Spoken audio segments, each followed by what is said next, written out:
настроением? Какие у вас ожидания от сегодняшнего дня?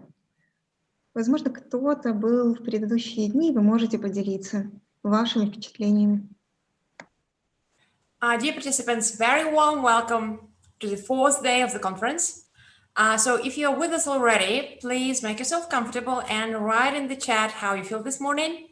And if you also have been with us for the last 3 days, please write in the chat what are your impressions of the first 3 days of the conference. Галина, как твое настроение сегодня? Ты знаешь, настроение, на удивление, бодрое, несмотря на то, что у нас началась абсолютно адовая погода. С неба льет просто как из многих ведер и бочек и шлангов. Здорово. Я рада, что у тебя хорошее настроение и хорошее настроение. Добрый день. Добрый день, Саламат. Очень радостно вас видеть. У вас выключен звук пока, но мы... Да. Он включен. Да. Очень радостно вас видеть. Доброе утро. Добрый день. Хорошо слышите? У нас вечер уже. Получается. Да, мы вас замечательно слышим. Да, все очень хорошо. Просто хотел протестировать, как слышно и так далее. Насчет презентации я сам, наверное, буду перелистывать. То есть в этом нет необходимости. Еще мне нужно будет включить потом интерпретацию, да? Внизу. Ага. Мы начнем перевод. Вы можете включить уже перевод. Перевод работает, но мы официально объявим, как работает эта функция через несколько минут, когда конференция начнется. Поэтому пока устраивайтесь поудобнее, мы начнем через 5-6 минут. Ясно. Я еще хотел спросить, мне нужно будет оставаться после презентации? Я знаю, там вопросы-ответы и будут, конечно, я буду там. Просто до 9 мне необходимо там оставаться или не обязательно? Вы знаете, запланирована дискуссия потом со всеми выступавшими, поэтому было бы хорошо, если бы вы остались с нами, да. Ясно. Это получается у нас 9 часов будет вечера. Заранее извиняемся за эти неудобства, но будем рады. Возможно, вы сможете без видео хотя бы отвечать на вопросы. Это будет замечательно. Также мы ожидаем сегодня огромное количество вопросов. С другой стороны, у нас не будет много времени на Q&A. У нас будет очень сегодня такое плотное расписание, поэтому если вы сможете оставаться в чате, отвечать на вопросы и поддерживать дискуссию, я уверена, что к вам будет множество вопросов. Это будет тоже здорово, чтобы наши участники смогли узнать как можно больше от вас. То есть могу оставаться в чате, да, или мне нужно будет опять подключаться? Вот так вот. Вы можете без видео, если вам будет необходимо. Если вам будет комфортнее без видео, но если вы сможете оставаться в чате, не выходить из сессии, это очень важно, иначе вы не сможете увидеть вопросы. Если вы зайдете заново, у вас чат сотрется. И вы сможете отвечать, вы сможете даже звуком, голосом, без видео. Ясно. Так что, да, будем благодарны за это. Спасибо большое. Просто ваше участие действительно очень важно для нас. И у участников много вопросов к нам накопились, это мы тоже знаем. Поэтому, да, мы будем вам очень благодарны, если вы останетесь сегодня с нами. Ясно. Хорошо. Добрый день, уважаемые коллеги. Уважаемый Саламат, вы могли бы перед презентацией немножко о себе рассказать?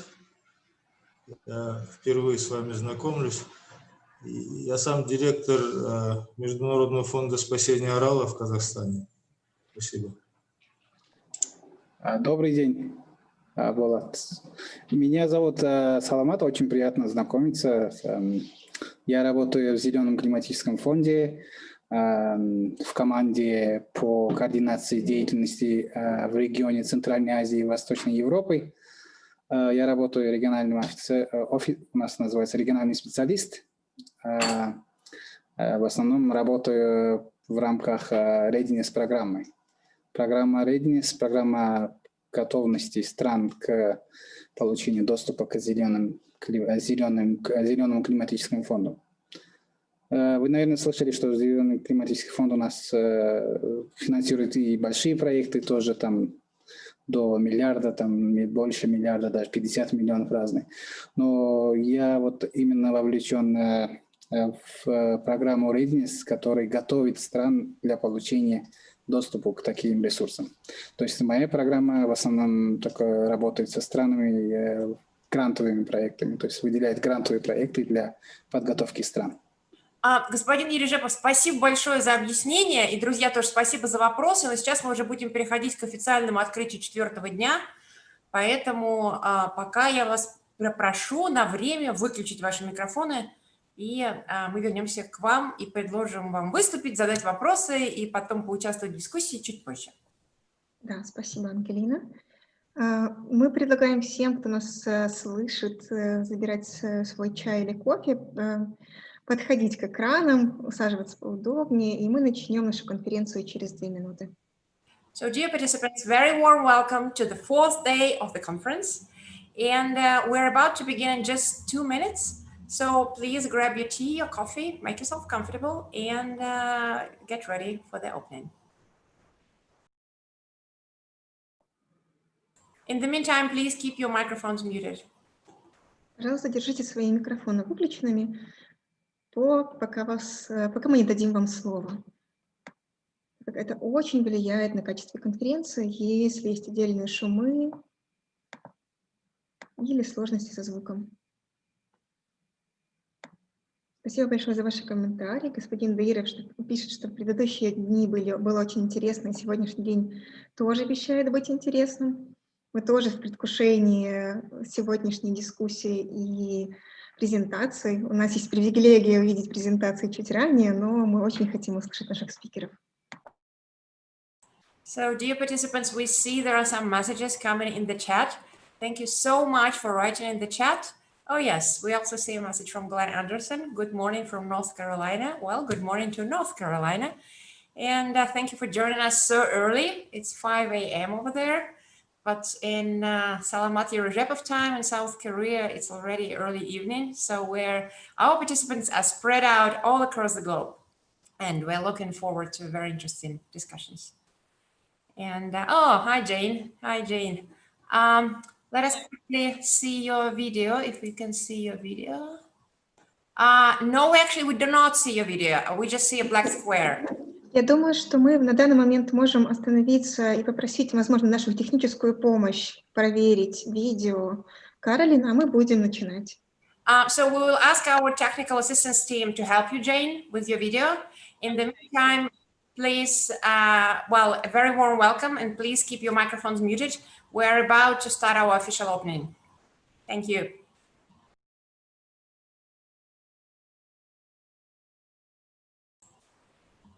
Добрый день, доброе утро, добрый вечер, дорогие друзья.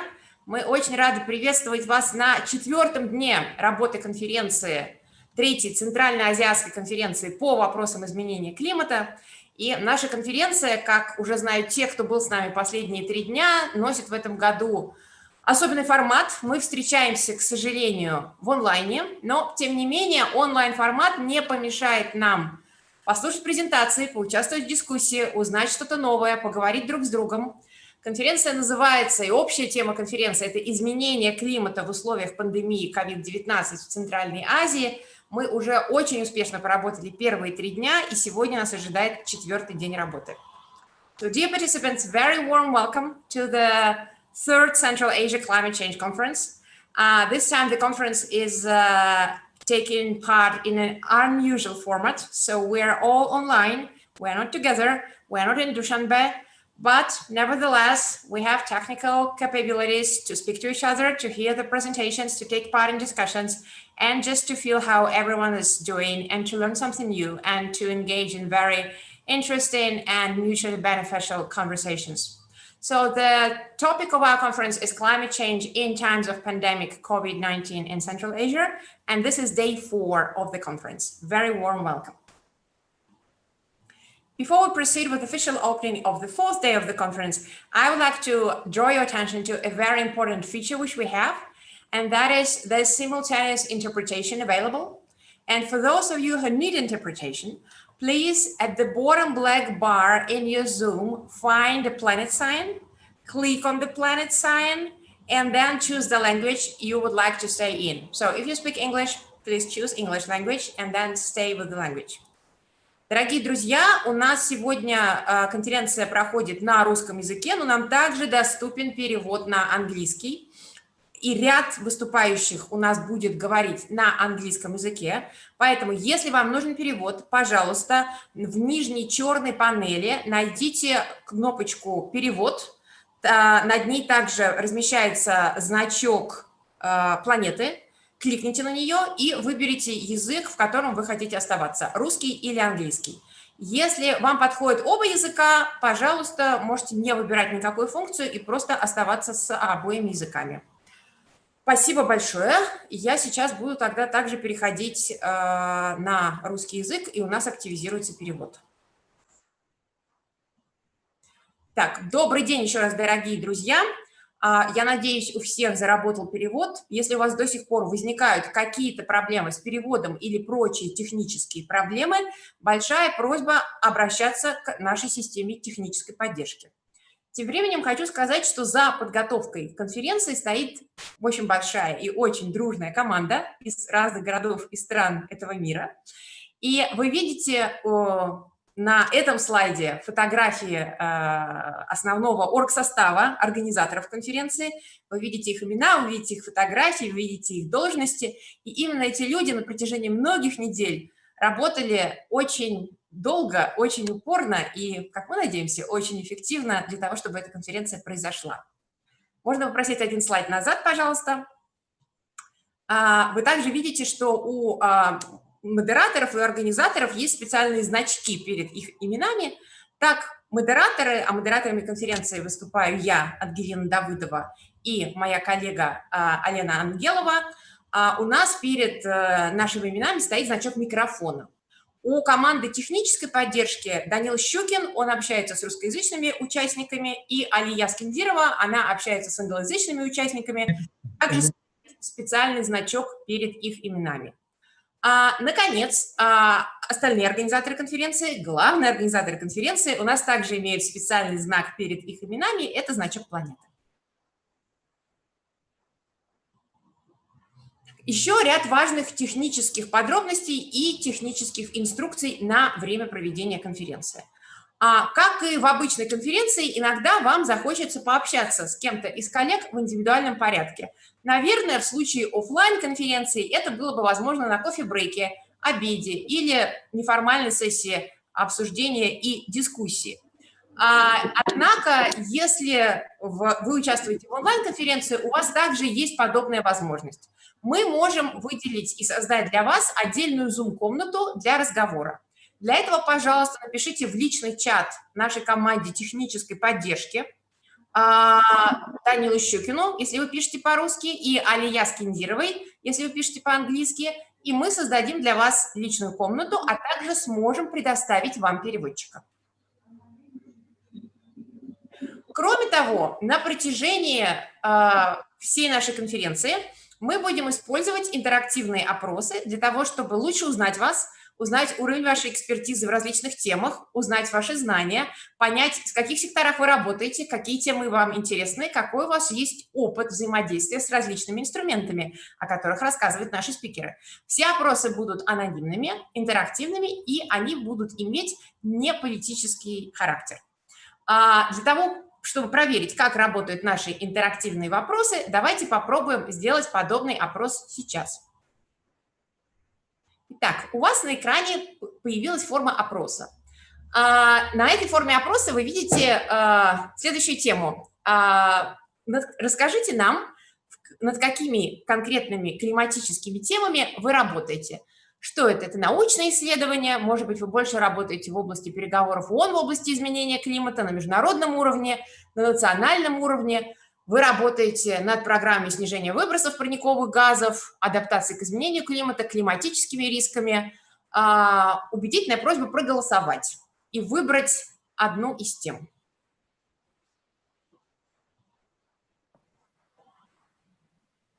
Если вы голосуете за вариант другое, пожалуйста, напишите, что же это в чате, что мы не учли, какие еще направления вы занимаетесь. Да, спасибо.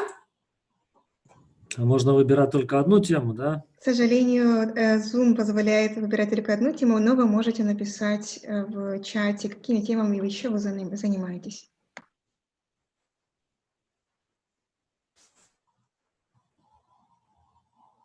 Так, да, спасибо большое. Спасибо большое. И вот мы видим распределение ответов. Да, к сожалению, опросы в Zoom позволяют нам выбирать только один ответ на любой заданный вопрос. Мы видим комментарии в чате. Многие из наших экспертов и участников конференции действительно работают над разными направлениями, но, к сожалению, технические возможности онлайн-мероприятия не всегда позволяют нам учесть этот факт. Но, тем не менее, мы видим, что порядка трети участников у нас работают над вопросами адаптации. Следующие места поделились между климатической информацией, переговорами ООН в области изменения климата и научными исследованиями. Также надо отметить, что довольно много участников, почти 20%, работают над другими темами. И если вы работаете над другими темами, пожалуйста, напишите об этом в чате. Нам также будет очень интересно и важно узнать подробности, какие же это темы и над какими именно темами и аспектами вы работаете. Это также то, что поможет вам познакомиться друг с другом, понять лучше друг друга и установить потенциально новые, полезные и интересные контакты друг с другом. Спасибо большое за участие в вопросе. Как я уже сказала раньше, у нас на протяжении и сегодняшнего, и завтрашнего дней конференции будут еще несколько подобных опросов как раз проходить, и в них также можно будет поучаствовать, и в них также можно будет всячески активно отвечать на вопросы, узнавать больше друг о друге. Следующая важная техническая особенность нашей конференции – это то, что у нас происходит трансляция конференции на онлайн-ресурсах РЭДСа. И сейчас коллеги в чат отправят ссылки на трансляции. Если ваши коллеги, друзья хотят следить за ходом работы конференции в онлайн-режиме, то можно смотреть трансляцию. Спасибо. Еще несколько очень важных технических моментов, которые критически важны для работы конференции, и я их повторю перед тем, как мы перейдем непосредственно уже к 4-му дню нашей работы. Большая просьба, проверяйте, что ваш микрофон выключен. Любые параллельные шумы, которые возникают, не способствуют хорошему проведению конференции, поэтому большая просьба, пожалуйста, держите ваши микрофоны выключенными. Включайте его только, когда вы говорите. Так как у нас очень жесткий график, особенно сегодня, один из самых наполненных дней конференции, мы, к сожалению, не сможем взять вопросы, которые можно было бы задать голосом. Мы будем брать вопросы из чата, поэтому большая просьба все комментарии, все вопросы писать в чате. Значок чата вы также можете найти внизу на черной панели Zoom. Перед тем, как вы пишете там вопросы или комментарии, укажите, пожалуйста, страну, из которой вы, а также организацию, которую вы представляете. Ну и, наконец, онлайн-формат мероприятий, несмотря на то, что на протяжении последних нескольких месяцев мы все постоянно переходим из одного онлайн-мероприятия в другое онлайн-мероприятие, это, тем не менее, еще относительно новая веха жизни нашей планеты и нашего мира, поэтому мы просим терпения, если возникают какие-то технические задержки, если у вас возникают проблемы, если вы не слышите, не видите, если у вас какие-то неполадки с демонстрацией экрана, с использованием чата, использованием перевода, пожалуйста, напишите команде техподдержки или напишите в общий чат. Да, друзья, это были все технические объявления. Мы время от времени будем их сегодня повторять, а также скидывать в чат ссылки на трансляцию и дальнейшую полезную информацию, которая вам может пригодиться. Сразу скажу, что материалы предыдущих дней, в том числе новости, в том числе презентации, уже доступны на сайте РЭДСа, и коллеги также разместят ссылки на эти материалы. Вы их можете позднее посмотреть, изучить, отправить коллегам, проанализировать. Все эти материалы по предыдущим дням доступны, по настоящему дню и следующим дням они будут доступны чуть позднее. Кроме того, по каждому дню коллеги из РЭЦа также подготовили контекстный обзор на русском и английском языках, и ссылки на него мы также разместим в чате. Как вы видите программу на сегодняшний день, нас ожидают 3 часа работы, довольно много выступающих, замечательных экспертов из различных стран мира, представляющих различные международные организации. После этого дискуссия, после этого подведение итогов. Вы сейчас видите программу, вы видели ее на английском и на русском языке. Еще раз повторюсь, конференция проходит на русском, доступен перевод на английский язык. Если вам нужен перевод, пожалуйста, активируйте его. Если у вас возникают с этим проблемы, пожалуйста, пишите об этом в чате.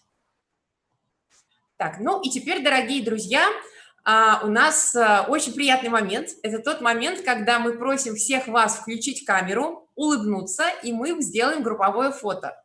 К сожалению, в условиях онлайн-конференции мы не можем все стать рядом друг с другом, выстроиться в каком-то красивом месте с флагами на заднем фоне, с логотипами на заднем фоне, обнять друг друга и сделать коллективное фото. Но мы можем попробовать это сделать в онлайн-формате. Поэтому я прошу вас всех включить камеры, посмотреть в камеру, улыбнуться и подготовиться к фото.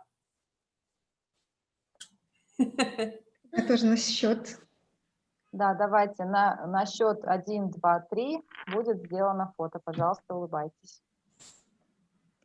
1 минуту, извиняюсь. У нас, оказывается, организатор вот отключил это видео. Как можно включить?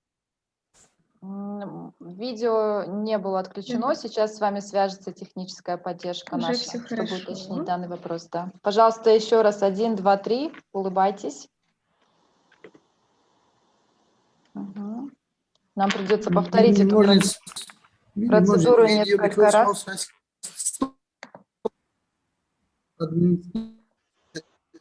Я прошу техническую поддержку, пожалуйста, связаться с нашими участниками, пока мы будем продолжать фотографировать всех присутствующих. На 1, 2, 3 делаю фото, улыбаемся. Это занимает немного больше времени в онлайн, поэтому просим вашего терпения.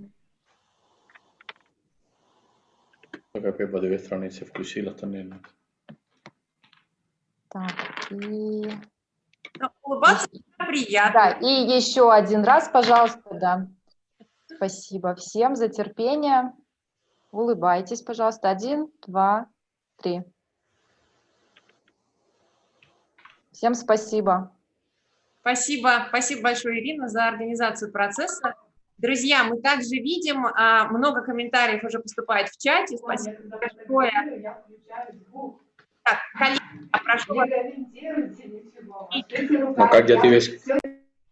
Коллеги, прошу отключить звук. Спасибо большое. Друзья, я вижу, что поступает уже очень много сообщений в чате. Спасибо, что вы пишете нам о том, чем вы занимаетесь, откуда вы, какие у вас впечатления о последних днях работы конференции, а также ожидания от этого. Ну что, желаю нам успешного начала. И для официального открытия 4-го дня конференции и проведения 4-го дня конференции, модерации нашей тематической сессии, я хочу пригласить Ирину Бекмирзаеву, которая является менеджером проекта «Изменение климата и устойчивая энергетика РЭЦа», а также координатором региональной группы проекта программы по адаптации к изменению климата и смягчению его последствий в бассейне Аральского моря, финансируемого Всемирным банком. Ирина Бекмирзаева более 20 лет занимала руководящие должности в государственных, общественных и международных организациях развития, таких как Государственный комитет Республики Узбекистан по охране природы, Программа развития ООН. В 2014 году она получила признание одного из престижных международных фондов Energy Global Award в номинации Energy Globe Узбекистан. Ирина, передаю вам виртуальный микрофон и приглашаю вас к модерированию сессии. Спасибо большое, Ангелина. Меня видно, слышно, надеюсь, всем хорошо. Переводчики, перевод, наверное, тоже всем слышно хорошо. Были какие-то мелкие проблемы с микрофоном. Надеюсь, все хорошо слышат. Уважаемые дамы и господа, коллеги, друзья, перед тем, как начать проведение нашей тематической сессии, У нас есть небольшая ремарка. Мы хотели бы принести извинения туркменской делегации за непреднамеренную техническую ошибку, обнаруженную вчера в техническом слайде модераторов по установке временных рамок дней конференции, где по случайности не было указано местное время города Ашхабад. Соответствующие меры были приняты незамедлительно, и техническая ошибка была исправлена. Еще раз приносим искренние извинения туркменской делегации за доставленные неудобства. Конференция такого масштаба и уровня впервые проходит в режиме онлайн, и технические ошибки имеют место быть, к сожалению. Поэтому мы просим отнестись к сложившейся ситуации с пониманием. А теперь позвольте перейти к работе тематической сессии сегодняшнего дня. Уважаемые дамы и господа, коллеги, друзья, мне доставляет огромное удовольствие приветствовать вас всех на ежегодной 3-й Центральноазиатской конференции по вопросам изменения климата, проходящей в режиме онлайн из головного офиса регионального экологического центра Центральной Азии, из города Алматы, Казахстан, и также наших страновых офисов РЭЦ, расположенных в Казахстане, Кыргызстане, Таджикистане, Туркменистане и Узбекистане. Как сказал известный французский писатель Антуан де Сент-Экзюпери, единственная известная мне роскошь – это роскошь человеческого общения. Думаю, что все согласятся, что в период пандемии COVID-2019 мы все ощутили на себе недостаток этой роскоши, но жизнь продолжается, и мы вынуждены приспосабливаться к текущей ситуации, адаптироваться. И команда проекта приложила максимум усилий, чтобы организовать и собрать здесь в одном месте и в одно время, вот уже более сегодня 100 человек, 100 участников, для обсуждения вопросов климатического финансирования и регионального сотрудничества в Центральной Азии. И мы очень рады видеть вас в добром здравии. Ваше присутствие и участие в конференции сильно вдохновляет нас, что большая работа проделана не напрасно. Перед тем, как начать тематическую сессию, хотела бы напомнить о главных моментах наших региональных конференций по вопросам изменения климата. Прежде всего, подчеркнуть то, что 2020 год является важным отчетным периодом для стран мирового сообщества и Центральной Азии в старте реализации целей Парижского соглашения и повестки дня в области устойчивого развития на период до 2030 года. Большинство элементов соглашения уже функционирует, поэтому реализация климатической политики и мер на национальном уровне зависит от проактивных действий всех заинтересованных сторон. Также хотела бы напомнить, что цель нашей онлайн-конференции прежде всего является содействовать усилению регионального диалога по вопросам изменения климата и устойчивого развития через обмен информацией и знаниями в регионе Центральной Азии. Сегодня мы постарались принести информацию и обсудить вопросы по одним из самых насущных тем региона Центральной Азии. Этой темой является финансирование мер по изменению климата. Как вы знаете, сложилась такая ситуация, идет большое недоосвоение средств, выделяемых международными фондами, международными финансовыми институтами для стран Центральной Азии. И в этой связи мы предлагаем вам обсудить, какие же возможности имеются на сегодняшний день для Центральной Азии, какие фонды существуют. Это мы будем обсуждать сегодня, а завтра мы обсудим, как же можно использовать эти фонды, какие трудности, какие проблемы, с какими проблемами сталкиваются страны региона для того, чтобы получить доступ и освоить эти финансовые ресурсы. Сегодня сессия посвящена международным фондам, а завтра будут обсуждаться иные ресурсы и существующие проблемы и препятствия. Тематическая сессия, главная цель нашей сегодняшней тематической сессии – это обсудить статус, трудности и перспективы доступа к международным фондам, которые открыты для стран Центральной Азии в рамках целевых климатических фондов, многосторонних и двусторонних соглашений. Сегодняшняя сессия задаст тон завтрашнему дню, который продолжит обсуждение темы финансирования и где страны Центральной Азии поделятся своим национальным опытом в использовании финансовых ресурсов по поддержке действий в области изменения климата на национальном уровне. Сегодня мы заслушаем 5 презентаций представителей авторитетных международных организаций и финансовых институтов, занимающихся вопросами климатического финансирования и инвестиций, такие как Зеленый климатический фонд, Всемирный банк, Германское общество по международному сотрудничеству, Евросоюз, Европейский Союз. И рассмотрим это все в разрезе стран Центральной Азии, подискутируем и подведем итоги дня, которые будут интегрированы в общий итоговый документ конференции. Уважаемые участники конференции, хотела бы особо подчеркнуть, что в этом году на конференцию были приглашены представители Министерств финансов, Министерств инвестиций, Министерств экономик стран Центральной Азии, имеющие непосредственное отношение к финансированию мер по изменению климата в странах. Так как обсуждать вопросы привлечения климатических инвестиций без них не совсем эффективно. И мы благодарим страны Центральной Азии за номинирование представителей Министерств финансов, инвестиций, торговли, Министерств экономик в состав национальных делегаций. Мы надеемся, что сегодняшняя сессия им, так же как и всем участникам, будет интересна и полезна и применима в их непосредственной деятельности. Завтра представителям министерств национальных делегаций будет предложено выступить на завтрашней тематической сессии. А сейчас переходим тогда уже непосредственно к выступлению спикеров. И я приглашаю господина Саламата Ережепова, который является на сегодняшний день региональным специалистом по Восточной Европе и Центральной Азии отдела страновых программ Зеленого климатического фонда.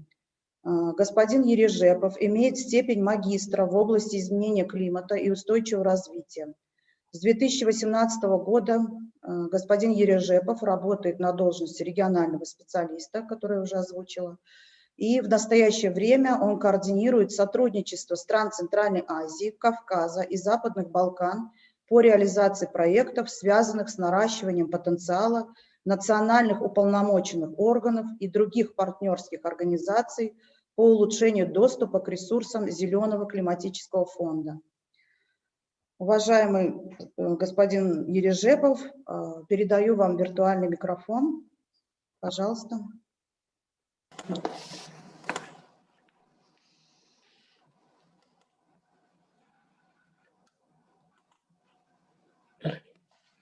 Добрый день, коллеги. Спасибо, Ирина, за введение в дискуссию.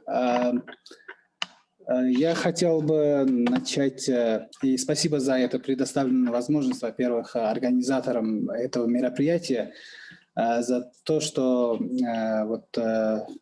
все страны могли участвовать и наслаждаться этой роскошью общения, как вы сказали, хотя в виртуальной мере, и это очень дает такую возможность, и нам тоже хорошую возможность представить ЗКФ в данном мероприятии. Как вы знаете, мы проводили позапрошлом году и в прошлом году со странами встречались. У нас тоже как бы в традициях проводить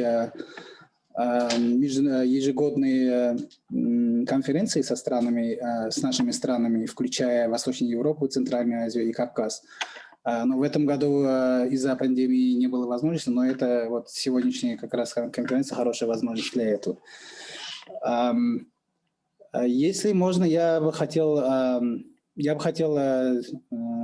сделать презентацию на английском языке, и для этого сейчас я должен включить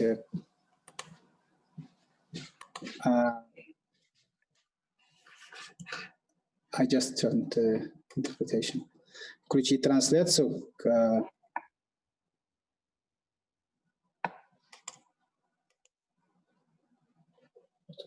я давай.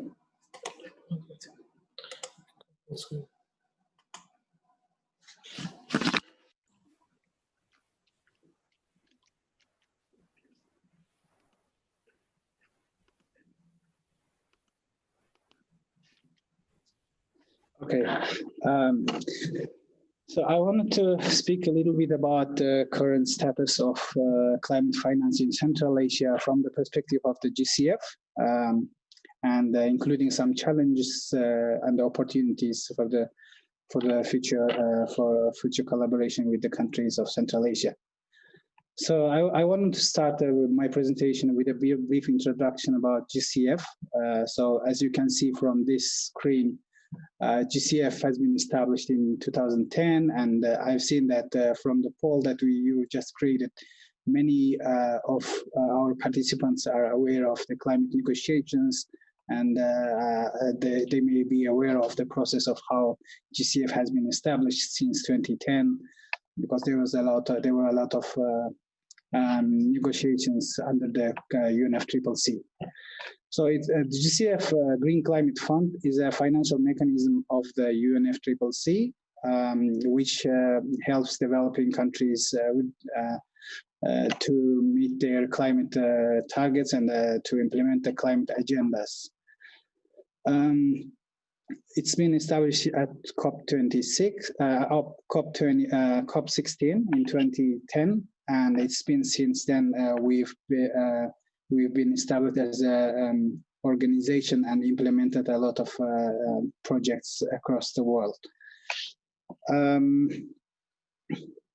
So we've been since then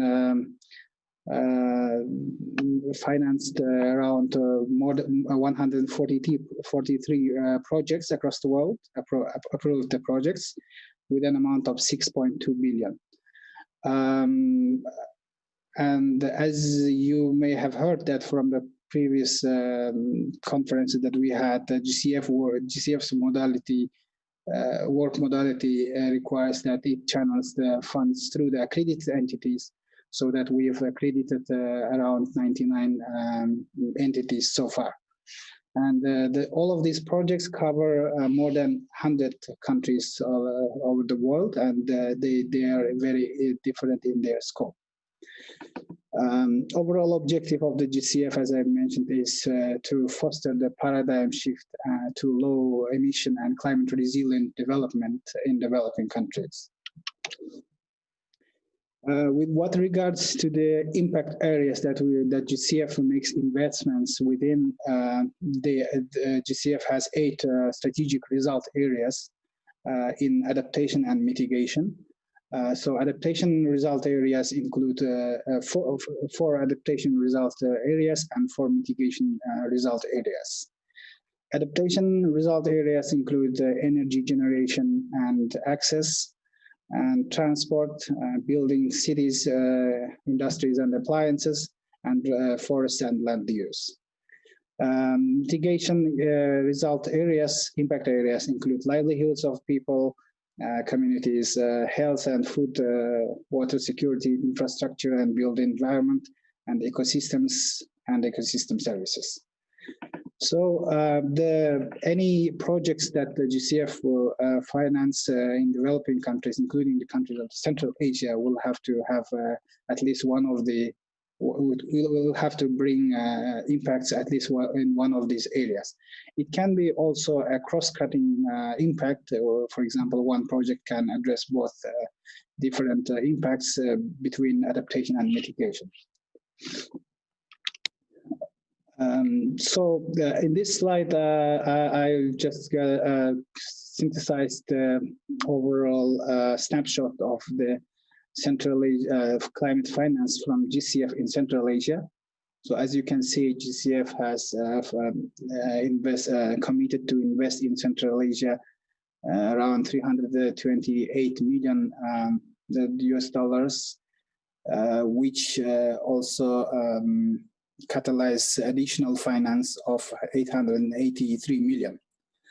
So total number of projects in Central Asia are 9 projects so far we have been approved, and 6 of them are under implementation, which have received disbursements from GCF. So as you can see on the right chart of the slide, the share of the Central Asia in overall GCF portfolio is around 5.3, and which I said with an amount of 328 million, out of 6.2 billion that GCF has committed already across the globe. So this is if we think 140 countries across the globe that we work with and that have national designated authorities to work with GCF, 5 Central Asian countries, the amount of investment committed to the Central Asian countries are really balanced. But I will also speak about the challenges that can be addressed by countries to access more tangible results, more efficiently access the GCF resources.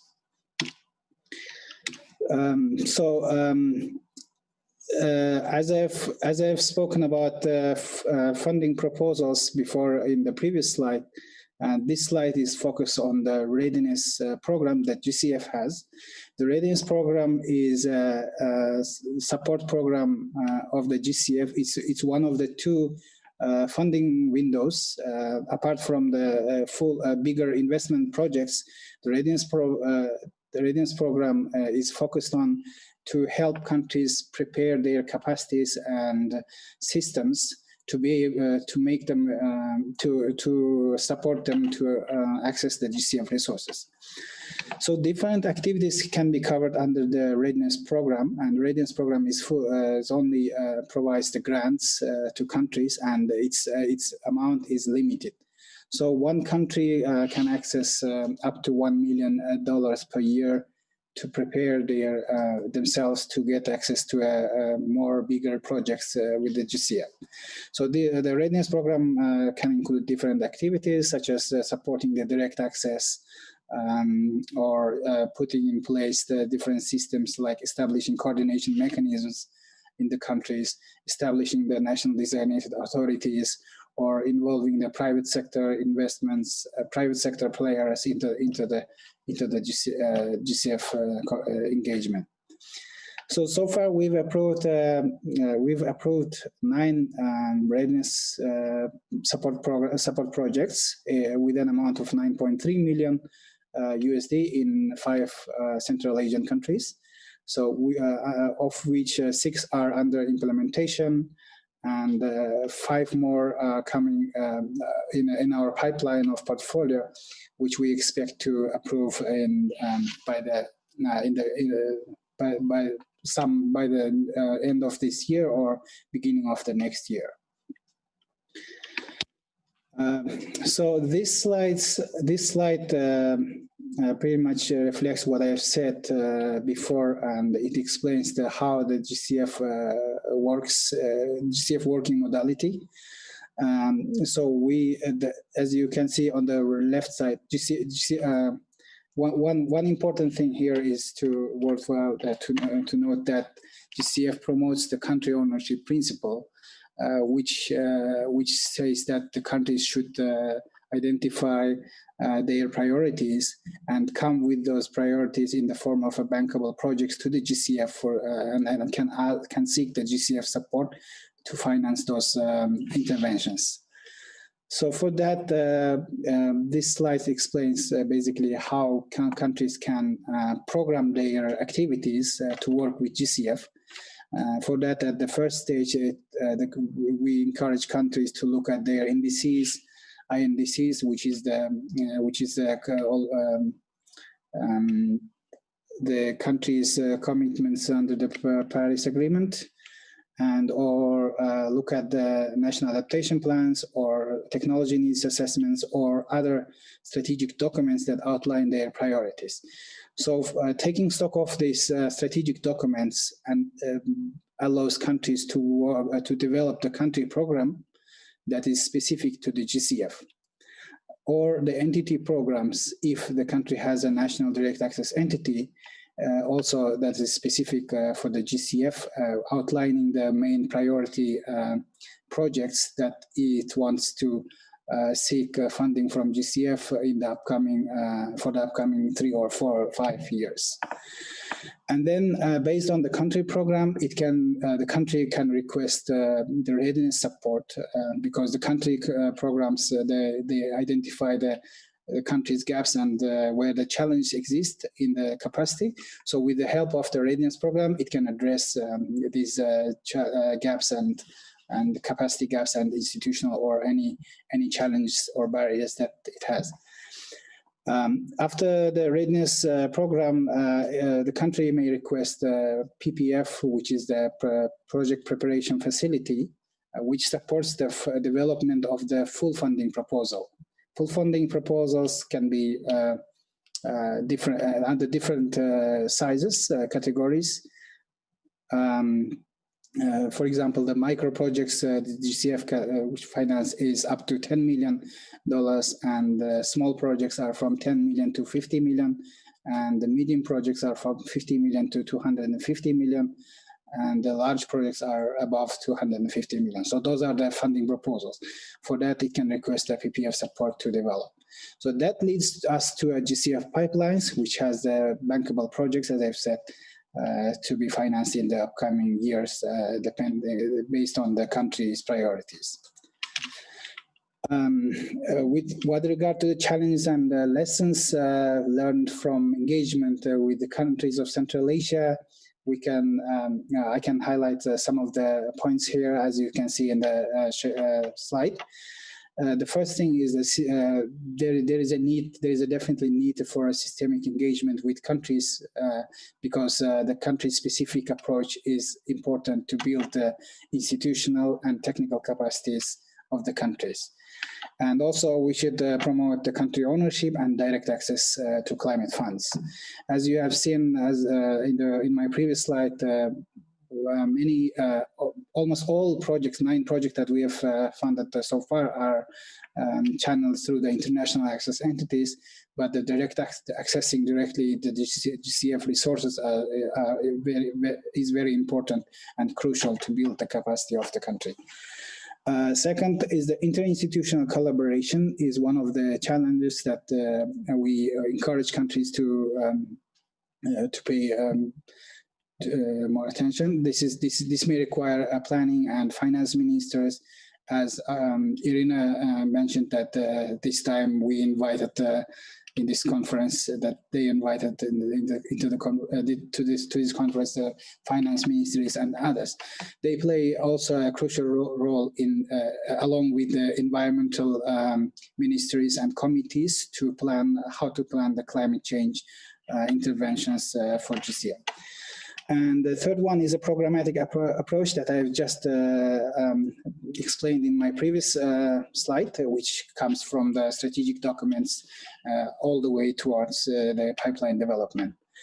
And then the last one, but not least, is the regional cooperation. This is the thing that this is an important issue especially for the Central Asian countries who have to address many issues, many transboundary issues, and of course the climate change is also across transboundary, and it has to many aspects should be addressed through the regional cooperation approach. So, in terms of looking forward to what GCF can offer, as this conference is also really focused on the opportunity in times of the COVID. So what GCF can offer during these times is we have also been closely working with other partners and international organizations to develop tools to support the countries in times of COVID. So those include the adaptive management of GCF project portfolio. We have developed the different flexibilities in terms of for the implementation of the projects, bearing in mind that COVID may affect the implementation and delay the implementation process of. So those may include giving extension, 6-month extension for the GCF readiness portfolio, which are meant to finalize this year, and also additional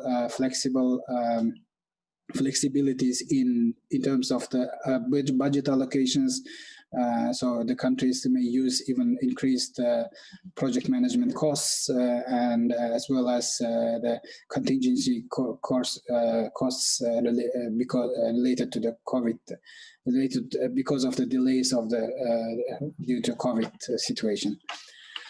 And the second one is this is a completely new tool, is a new opportunity, is we created rapid financial support to governments to craft their green resilient economic stimulus measures through the GCF readiness program.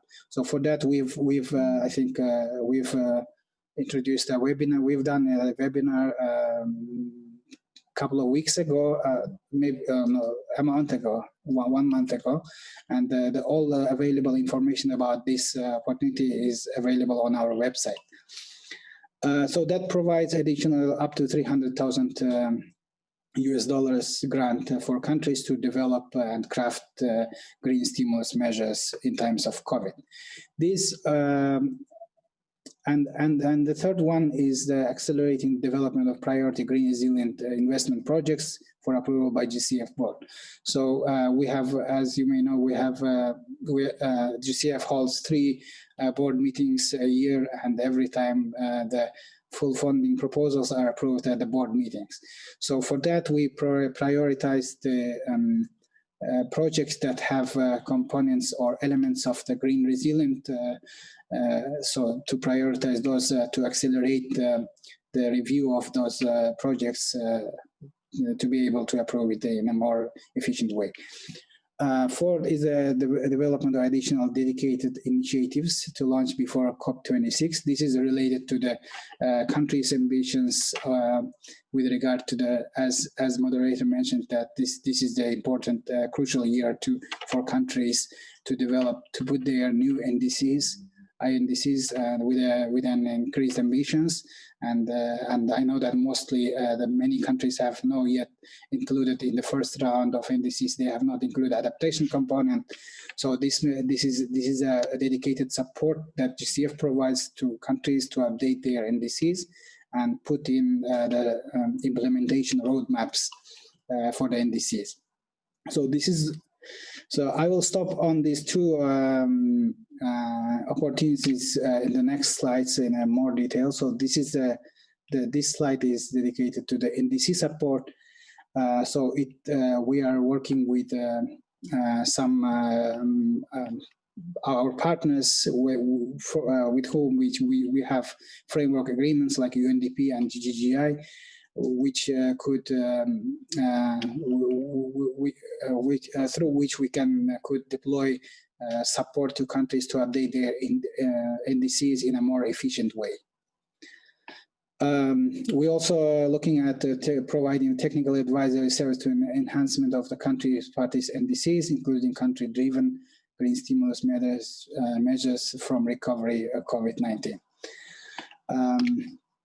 So with regards to the GCF support to green recovery, as one of the points that I have mentioned in the previous slide, is this. As you can see, this slide includes more details about this support, and it looks at 3 outcomes as outlined here: assessment of the impact of the COVID-19 to the economy and the climate change agenda of the country, and based on that, develop a strategy for climate resilient recovery, and once the strategy is developed, to develop the specific bankable concept notes and pre-feasibility studies for GCF financing. This support also includes 3 options. One is, as I mentioned shortly, is about deploying up to $300,000 US grant amount to support these 3 outcomes, or under the existing readiness proposals that the country has, we can deploy additional $50,000 US to support again these 3 outcomes. And if not, then the third option is to support the countries through our roster of experts that we have at GCF. So all of these 3 options pursue the outcomes that I outlined before, 1, 2, 3. and to support the country's ambitions during the in times of the pandemic. So with that, I will stop my presentation here. I think I've exhausted my time, and if there are any questions, I will be happy to take them. Thank you very much. Спасибо, господин Ережепов, за очень содержательную презентацию. Скажу откровенно, ваша презентация была долгожданная, так как раньше, в предыдущие годы, вот в нашей конференции по объективным причинам не получалось заслушать презентацию от ЗКФ, поэтому она была очень долгожданной и желанной для нас. Презентация была очень содержательная, вы обозначили 8 стратегических областей Зеленого климатического фонда, рассказали о страновом принципе как основы инициирования проектов ЗКФ, подчеркнули необходимость программного подхода, регионального сотрудничества. Как раз-таки это все темы нашей сегодняшней конференции. А сейчас, позвольте, у нас времени мало, поскольку мы немножечко, буквально на 5 минут отстаем, но я думаю, все равно мы зададим вам вопросы. И вот здесь в чат уже поступают эти вопросы. Если позволите, я озвучу один из вопросов. Он звучит так. Какова стратегия финансирования Зеленого климатического фонда для стран Центральной Азии на ближайшие 5-10 лет? И что надо сделать странам Центральной Азии, чтобы усилить доступ к этим финансовым ресурсам, подготовке заявок? Может быть, объясните причины, почему не проходят многие проекты, которые готовят страны Центральной Азии. Может быть, есть какие-то причины, да? Хотели бы услышать о них, пожалуйста. Спасибо за очень интересный вопрос. Это очень хороший вопрос. Насчет стратегии, как я обозначил, основным принципом работы ЗКФ это является, я некоторые термины на русском не знаю, я на английском буду говорить, некоторые термины только. Я надеюсь, это, например, country ownership, принцип country ownership, это означает, что страны должны определять сами, какие интервенции, какие проекты они должны, какие приоритеты у них есть в области изменения климата, и с этими идеями должны подавать заявку в ЗКФ. Поэтому для этого мы создали readiness-программу, которая поддерживает разработку страновой программы. Как я упомянул в своем слайде, страновая программа – это тот документ, который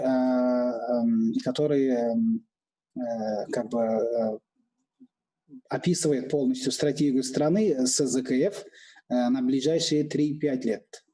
То есть в рамках этого есть у нас, то есть по страновой программе есть у нас стандарты, руководство, как готовить и какие моменты включить. По мере подготовки этой страновой программы уже странам будет видно, в каких областях они должны концентрироваться, чтобы достичь целей, которые обозначены были в рамках НДС и других стратегических документов. Эти страновые документы, они являются стратегическим документом работы с Зеленым климатическим фондом. Насчет регионального документа у нас, так как мы работаем со странами отдельно, у нас в основном делается акцент на страновые программы, но при этом мы еще, как я упомянул, мы еще поддерживаем идею, очень даже ставим на приоритетные позиции региональное сотрудничество. То есть, например, у нас был такой один проект с, по-моему, РЕЦА, да, то же самое РЕЦА, и по сотрудничеству стран Центральной Азии и разработке проектов регионального характера. Вот такие интервенции мы поддерживаем. Еще каким моментом нужно обратить внимание, чтобы получить доступ к финансированию через Зеленый климатический фонд?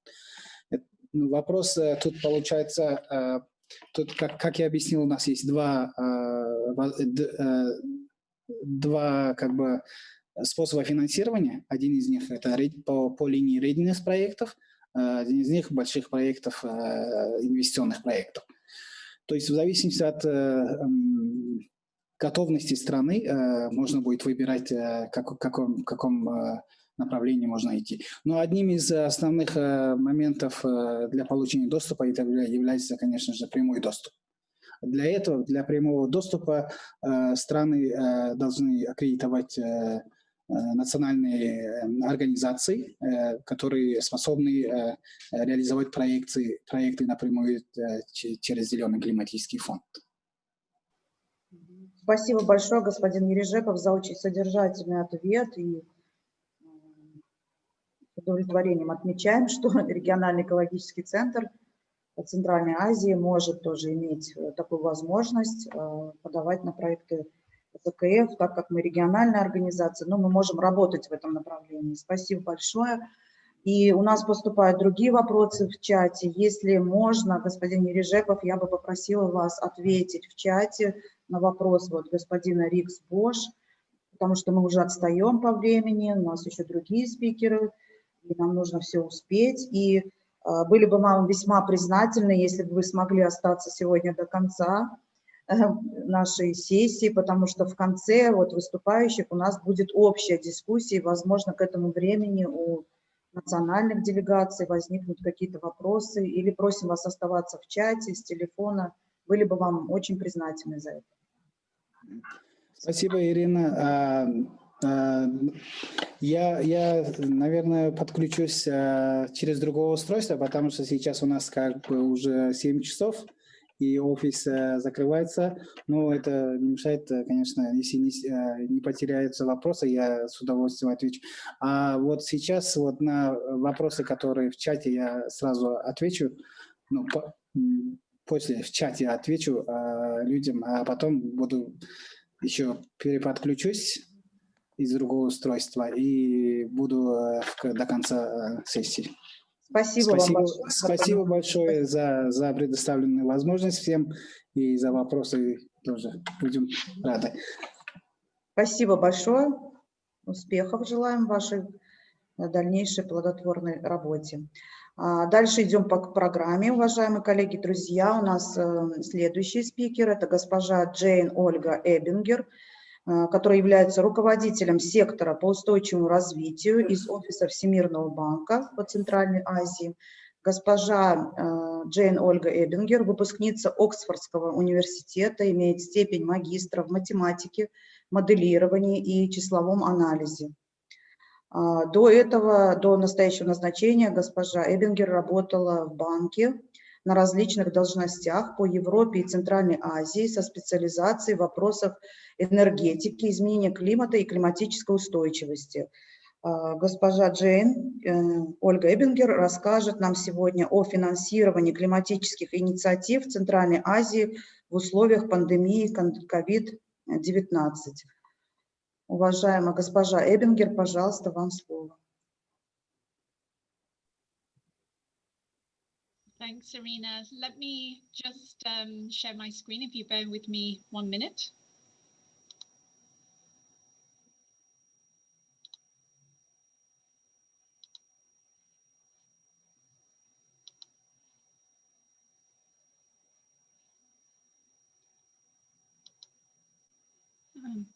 Can you see everything fine? Yes. Да, все отлично видно и слышно. Okay, great. Yeah.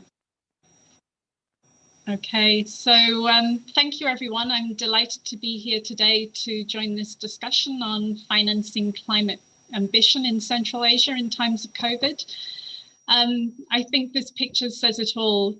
The region is spectacular in all 4 seasons of the year, but we all know that it's already experiencing the impacts of higher temperatures, changing hydrology, and more frequent and intense extreme weather events. We also have the challenge of tackling the aftermath of a pandemic like COVID. So as countries navigate the economic recovery that is demanded by COVID, one of the key things to think about is what path to choose, so that it not only supports the immediate needs, but also sets us up so that we achieve the climate outcomes we need for future generations. So I'm going to focus my remarks on how we can harness the opportunities in a challenging environment like COVID to ensure that tomorrow Central Asia looks as good as it is today. So the key question is, how can we build back better after COVID-19? All economies in Central Asia and throughout the world have seen major challenges with COVID. Stretched healthcare systems, rolling lockdowns, impacts on jobs and livelihoods. And in the past year, we've seen incomes and remittances come down, unemployment and poverty go up. But there have been some positive side effects for some cities that have seen declines in air pollution, as we've seen a contraction in the economy.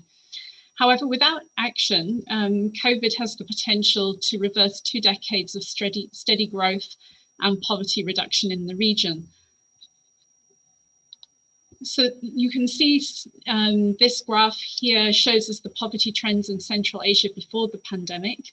It shows the international upper middle income country poverty line that's used for, hello? Let's go. Sorry, I heard someone speaking. Can you hear me? Yes, we can. Слышно? Please. Нет, все слышно, прекрасно и видно. Okay, so this shows a poverty line of $5 a day that's used for international comparisons of poverty across countries in the region. Before COVID, we saw that there was remarkable progress to reduce poverty, particularly in the first 10 years of this century. Employment and wages rose very quickly in this period, and in some countries there was also a rise in remittances. And pensions and social support systems provided strong support to those that were non-wage earners. There was some stagnation after about 2009, but despite this, before COVID, we were expected to see continuous declines in poverty reduction. So the question is, what's been happening after COVID hit? This shows projected impacts of COVID-19 on poverty and highlights how fragile recent progress has been. For each country, it's showing the projected changes for 2 international poverty lines. In orange, the lower middle income poverty line of $3.2 a day, and in blue, the one I just mentioned of $5.5 a day. The key takeaway is that the middle class is highly vulnerable to shocks like COVID-19 due to their proximity to the well-being threshold. And what we're seeing as a result of COVID is that the number of poor people could increase by over 3 million people in Central Asia due to the impact of combined lockdowns, movement restrictions, and impacts on livelihoods. So in the immediate term, countries are supporting those most affected through social assistance and measures to mitigate the costs of healthcare and basic services. But as they focus on recovery, measures like COVID containment, public investments that generate jobs, and support for labour market recovery measures will be much more prominent. One thing that is an important centerpiece of all this that governments, international financial institutions, and development partners all seem to have common agreement on is that COVID provides an opportunity to reset the economy and at the same time to build back greener. So economic recovery packages that are under discussion and the prior presenter had also mentioned are an enormous opportunity to address climate change and to support sustainable growth over the medium to long term. So the key question is, what could a good stimulus package look like from the perspective of climate change and sustainability? In July, the Coalition of Finance Ministers issued a publication, Better Recovery, Better World. In that publication, they report on a survey of 231 officials from ministries of finance, central banks, the IMF and the World Bank on their views across 53 countries of COVID-19 fiscal recovery measures. They looked at what were good options, both because they could be implemented quickly, they were desirable, they could have long-term positive benefits from an economic perspective, and they had great climate impact potential. And they came up with a set of core recovery options. These ranged from investing in clean physical infrastructure like renewables, storage or grid modernization, working on building energy efficiency or investments in natural capital that can improve ecosystem resilience or restore degraded land, and providing support to the rural sector for sustainable agriculture. They also included a range of measures to reskill the workforce, to provide education and training so that you both have the skills needed to respond to COVID, but those in the long term that you would need for a more structural transition as you look out towards longer term decarbonisation and resilience. And of course, clean research and development investment and other partnerships are an important part of that picture, because they can help look at how to bring down costs and diffuse new green technologies throughout the economy. So, when we look to 2050, countries have taken collective commitments to respond to climate change under the Paris Agreement, and there are goals for emissions, resilience, NDCs, finance, and these all have very wide-ranging implications for economic restructuring, for reconfiguration, for socioeconomic impacts, growth opportunities, and also for fiscal status. So, how do you navigate all of that? A long-term strategy can be one option to help balance the need for short-term jobs with goals for sustainable growth, for resilience to shocks like the one we're seeing, and for decarbonisation. But most importantly, a long-term strategy can provide a clear and much needed direction to financiers and investors, which helps to crowd in finance from multiple sources, both public and private, multinational and national, into the priorities that each country would set. And if this is done in an inclusive way, it can build trust with the society because they participate in the process and provide more transparency and accountability in terms of the delivery. So several countries have developed or are advancing long-term strategies, and they have ambitious carbon reduction and resilience goals for 2050.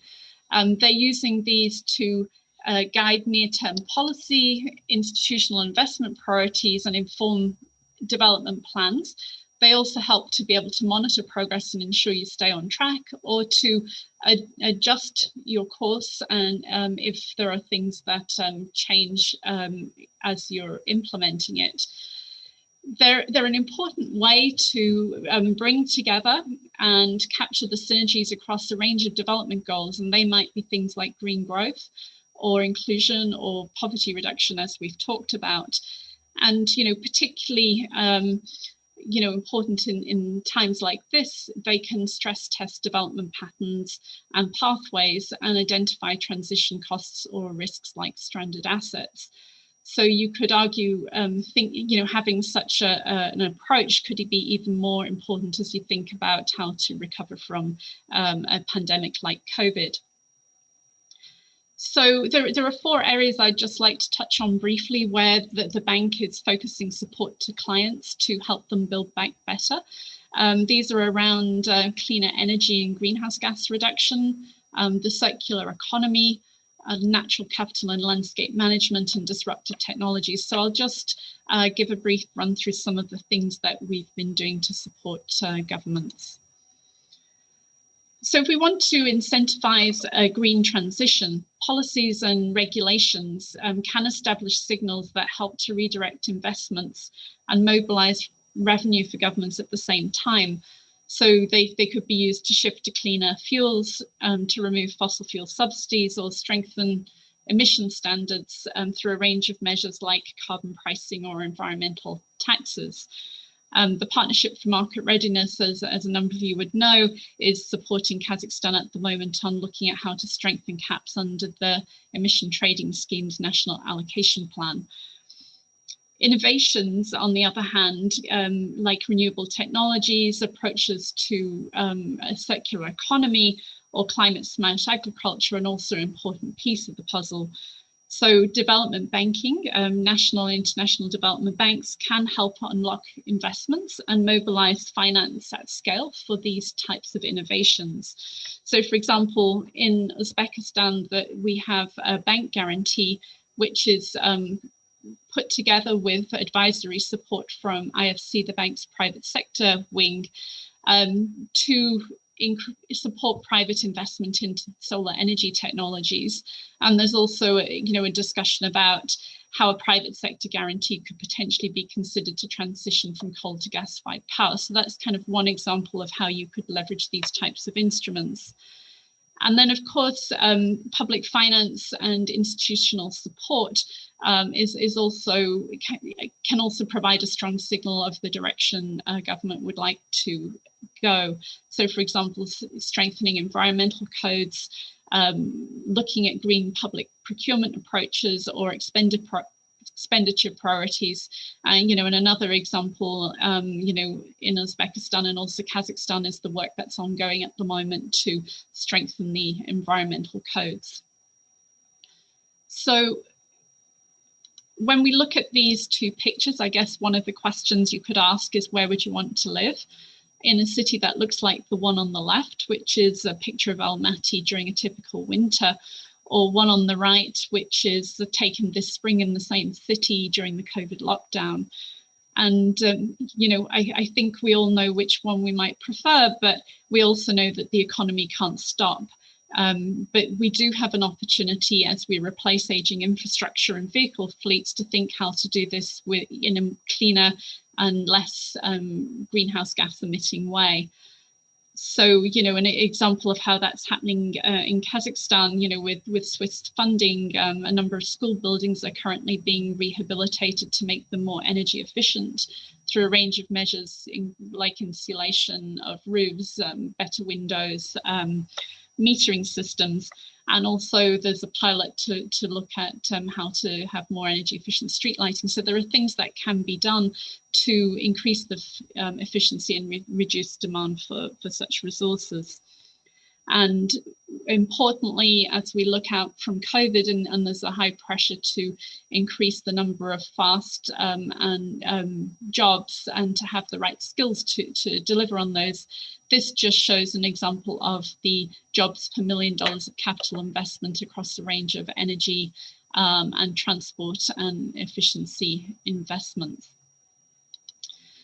So the second thing I just wanted to briefly mention was the circular economy for green growth. So the main idea with the circular economy is to reduce and reuse as much as possible. So instead of working with a produce, consume and throw away sort of mindset, we move to one that's produce, consume and recycle. And that's something that can be thought through both in an agricultural setting where you shift, for example, from widespread flood irrigation in arid areas to climate smart irrigation for higher value agricultural products. It can also work in industry. Globally, only 12% of materials used come from recycling.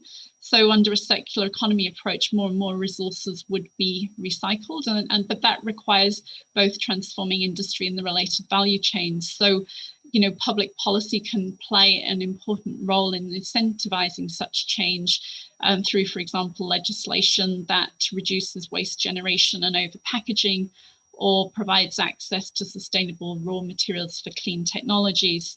And there are examples around the world, like the Circular Plastic Alliance that has connected value chains with secondary markets for raw materials. So, again, this is something that's quite active within the region. Economies like Uzbekistan and Kazakhstan are we're providing some support to think through circular economy studies and the role of green finance in that context. So this is something that could be thought through. The third thing I just wanted to touch on briefly was land degradation. The whole region faces vast costs due to land degradation.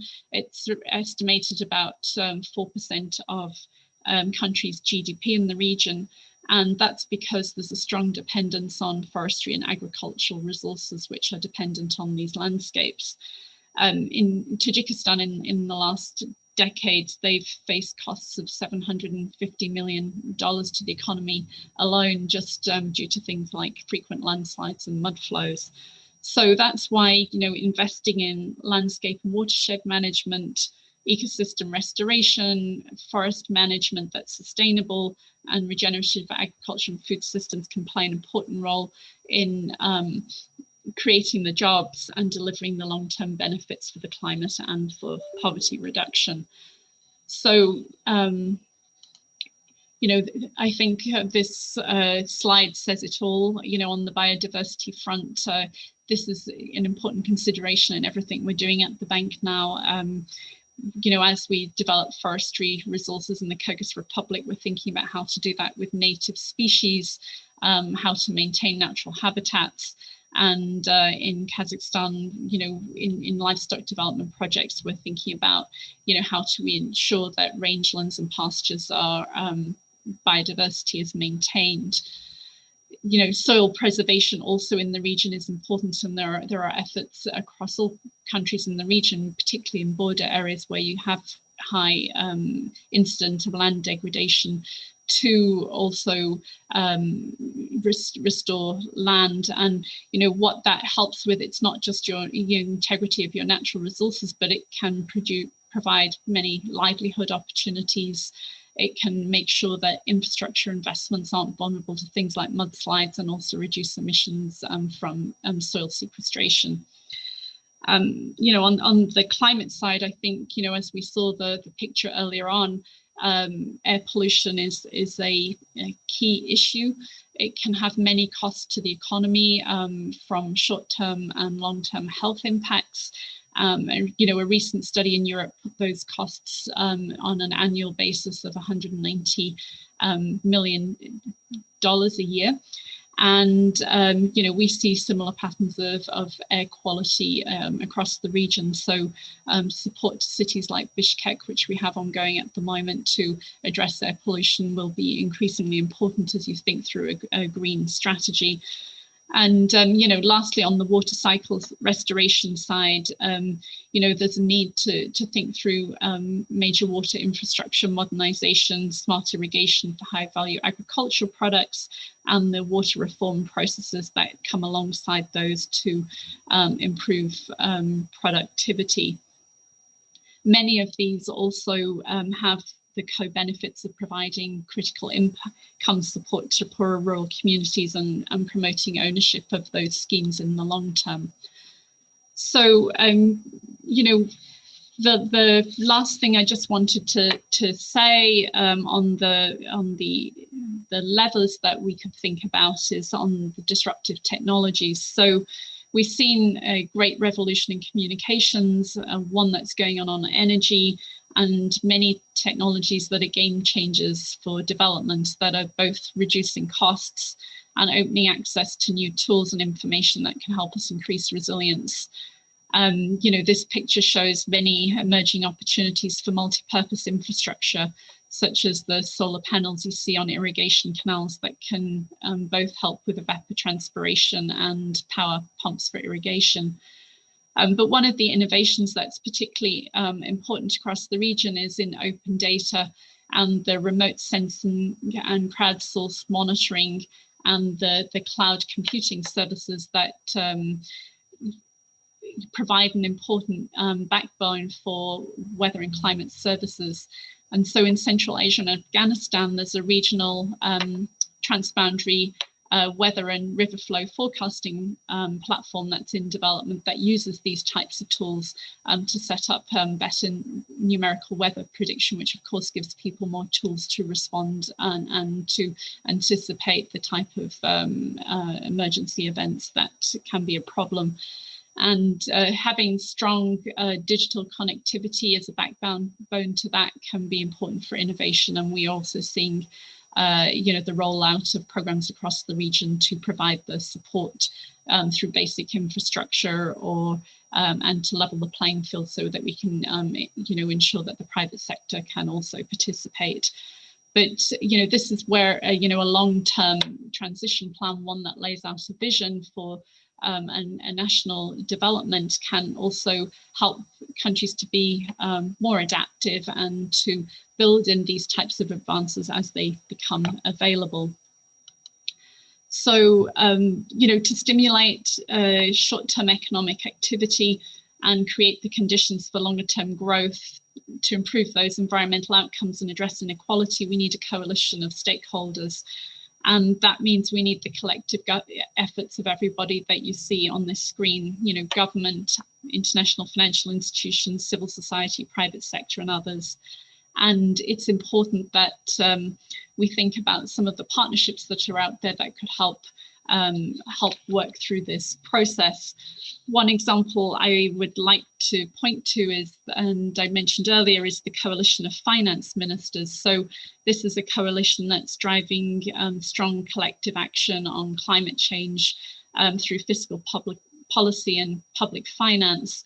And it's helping countries to both mobilize finance and align that finance with the national climate action plans, put in place best practices like the green budgeting and strategies for green investment and procurement, and also factor climate risks and vulnerabilities into planning. So I think some of these types of partnerships and others like the NDC and 2050 pathways can be important contributions as countries think about recovering from COVID and mobilizing the finance to make all of that work well. So thank you. You've been very attentive, and it's been a pleasure to talk to you. And for future, here's the team at the World Bank that's ready to support everybody with these types of interventions. Thank you.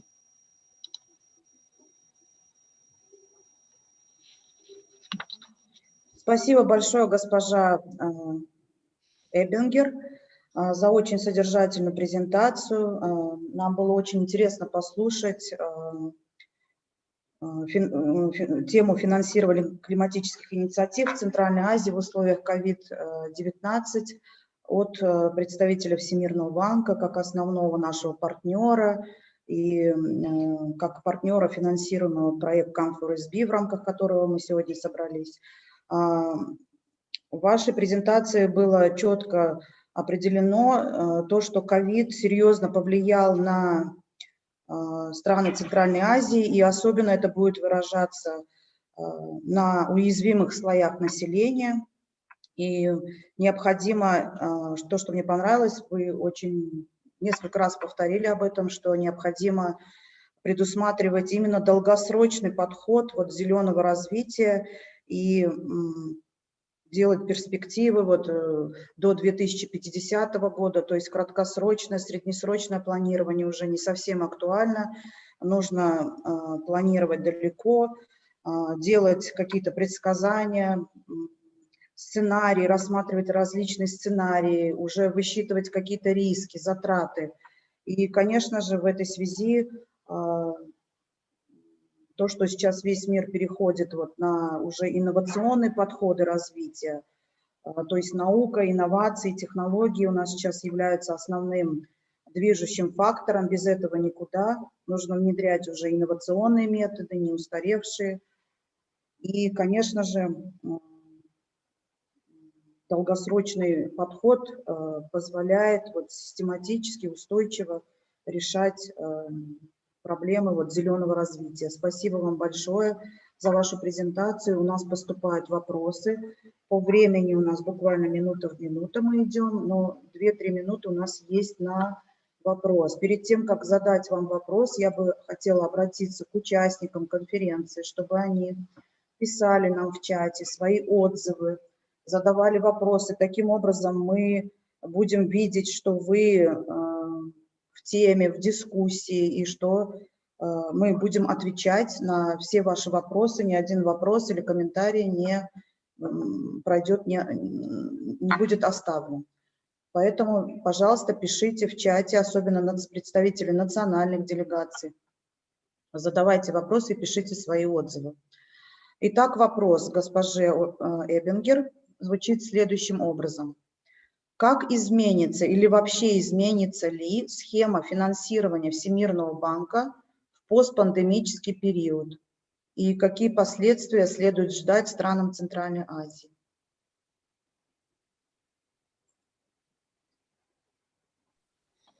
Thank you.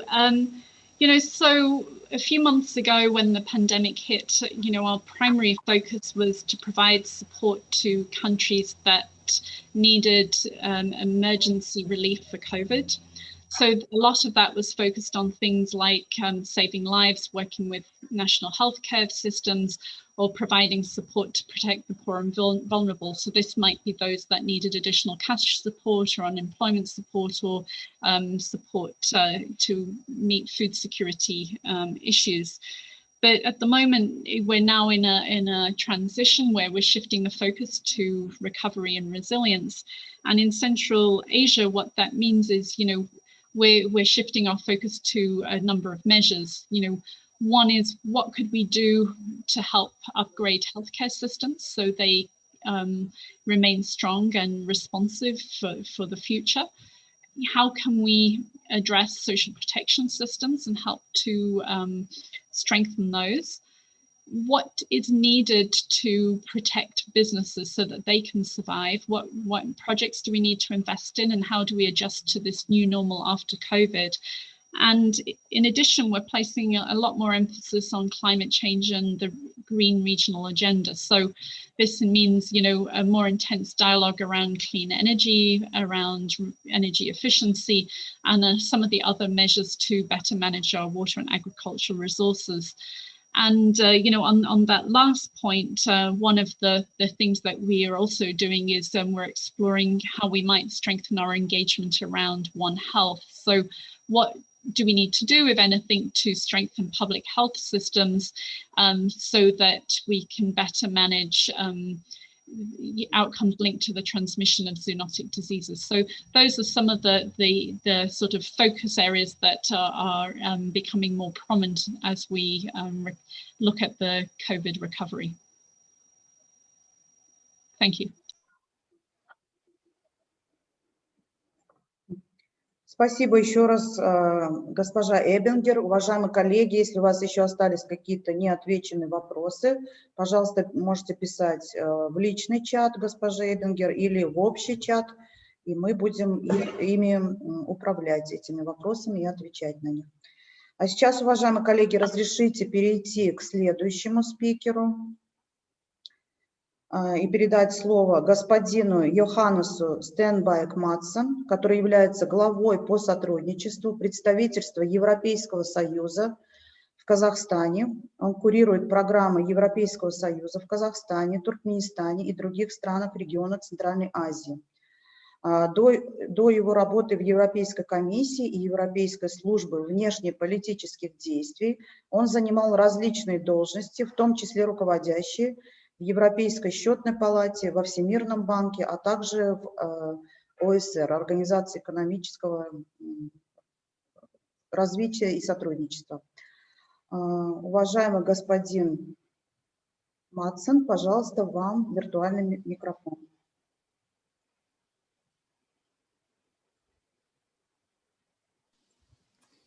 Thank you very much. I prepared some slides, and I believe they will be put up on the screen. Okay, thank you very much. Yes, first of all, I'd like to thank the organizers, CAREC, for inviting me and giving me this opportunity to speak about and make a few points about the European Union's support to Central Asia to address the climate change agenda, in particular in this time of the COVID-19 crisis. Now, I will not put much emphasis of COVID-19 in this presentation, but I can say as a starting point that the European Union, through its executive branch, the European Commission, took several actions and put together a large package, which for Central Asia translated into 120 million euros in immediate support to address the crisis. This was implemented through accelerated budget support payments, but also targeted programs such as the Central Asia COVID-19 Crisis Response Program, which with 3 of the 5 Central Asian countries benefit from, and one of the main beneficiaries is Kazakhstan.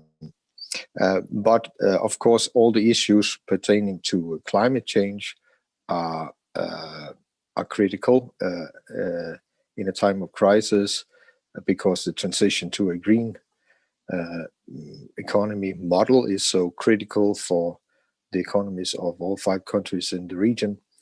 But this is what my presentation will be focused on. So next slide, please. So first, I wanted to say a few words about the strategic framework for the European Union's work in Central Asia. For the previous program period, we had or in fact, for the current period up until the adoption of the new strategy last year, we had a Central Asia strategy dating back to 2007, which gave guidance to our work in Central Asia. Bilaterally, we have partnership and cooperation agreements with all 5 Central Asian countries. With Kazakhstan, we have, and now also Kyrgyzstan, we have an enhanced partnership and cooperation agreement. For Turkmenistan, we've not advanced as much, but we do have an interim trade agreement with that country, which also gives guidance to our and set the priorities for our cooperation with these countries bilaterally. Overall, we also make sure that our interventions and cooperation is informed by the EU's global strategy on foreign and security policy, which came out in 2016, and also a relatively recent development. In a relatively recent development, we have developed a strategy on connecting Europe and Asia, which came out in 2018. Last but not least, we now have a new EU Central Asia strategy from 2019 with the subtitle EU and Central Asia, New Opportunities for a Stronger Partnership. Now, this is what will provide the structure for my presentation. I have to say here, in the context of climate change, that some omissions here. I left them out because they are mainly aimed at the European Union's internal policies, but of course of great significance also for the external policies. So I should mention also the EU Circular Economy Action Plan, under which we are promoting the development of a circular economy inside the European Union in the 27 member states. But also we are also doing some outreach, which I will say more about when I talk about the regional programs that we have. I should also mention the European Green Deal, which the new Commission that started its work at the end of last year have launched, supported by a considerable financial envelope. One of the main targets of the European Green Deal is that the EU will have no net emissions of greenhouse gases by 2050. Next slide, please. So I wanted to say just a few words about the drivers. This is also important in the context of climate change. the drivers for a new EU Central Asia strategy. First of all, the EU and the 5 Central Asian countries have a long-standing relationship based upon strong mutual interest. This includes the fact that Central Asia is located at the crossroads of Europe and Asia. Central Asia's share of EU energy imports is significant. Central Asia as a market of more than 70 million consumers is also potentially interesting for the European Union and its businesses. Also, Central Asia is a critical, or the 5 Central Asian countries are critical partners in the context of the wider regional security, including also the security situation in Afghanistan. I also would like to mention the new opportunities that have arisen over the last few years. There is generally a new momentum in regional cooperation between the 5 Central Asian countries, also mainly driven by China's Belt and Road Initiative. Eurasian connectivity is now linked to significant investments. Also, Central Asian governments' ambitions to play a role in regional and global affairs have grown. This was shown at the beginning of 2019, where Kazakhstan had the rotating presidency of the UN Security Council, and where 3 ministers of foreign affairs from Central Asia spoke up and declared their commitment to assist in developing, ensuring peace and prosperity in Afghanistan. And last but not least, also there is in all 5 countries there has been a significant drive from the side of the government and the private sector to develop greater economic diversification, moving towards a green economy concept. And in all of this, the SDGs play an important role. All 5 countries, some with greater input of national resources than others, but generally all 5 are committed to the SDGs and are making a serious effort to attain the target set under the SDGs. Next slide, please. So, as I said, I will focus my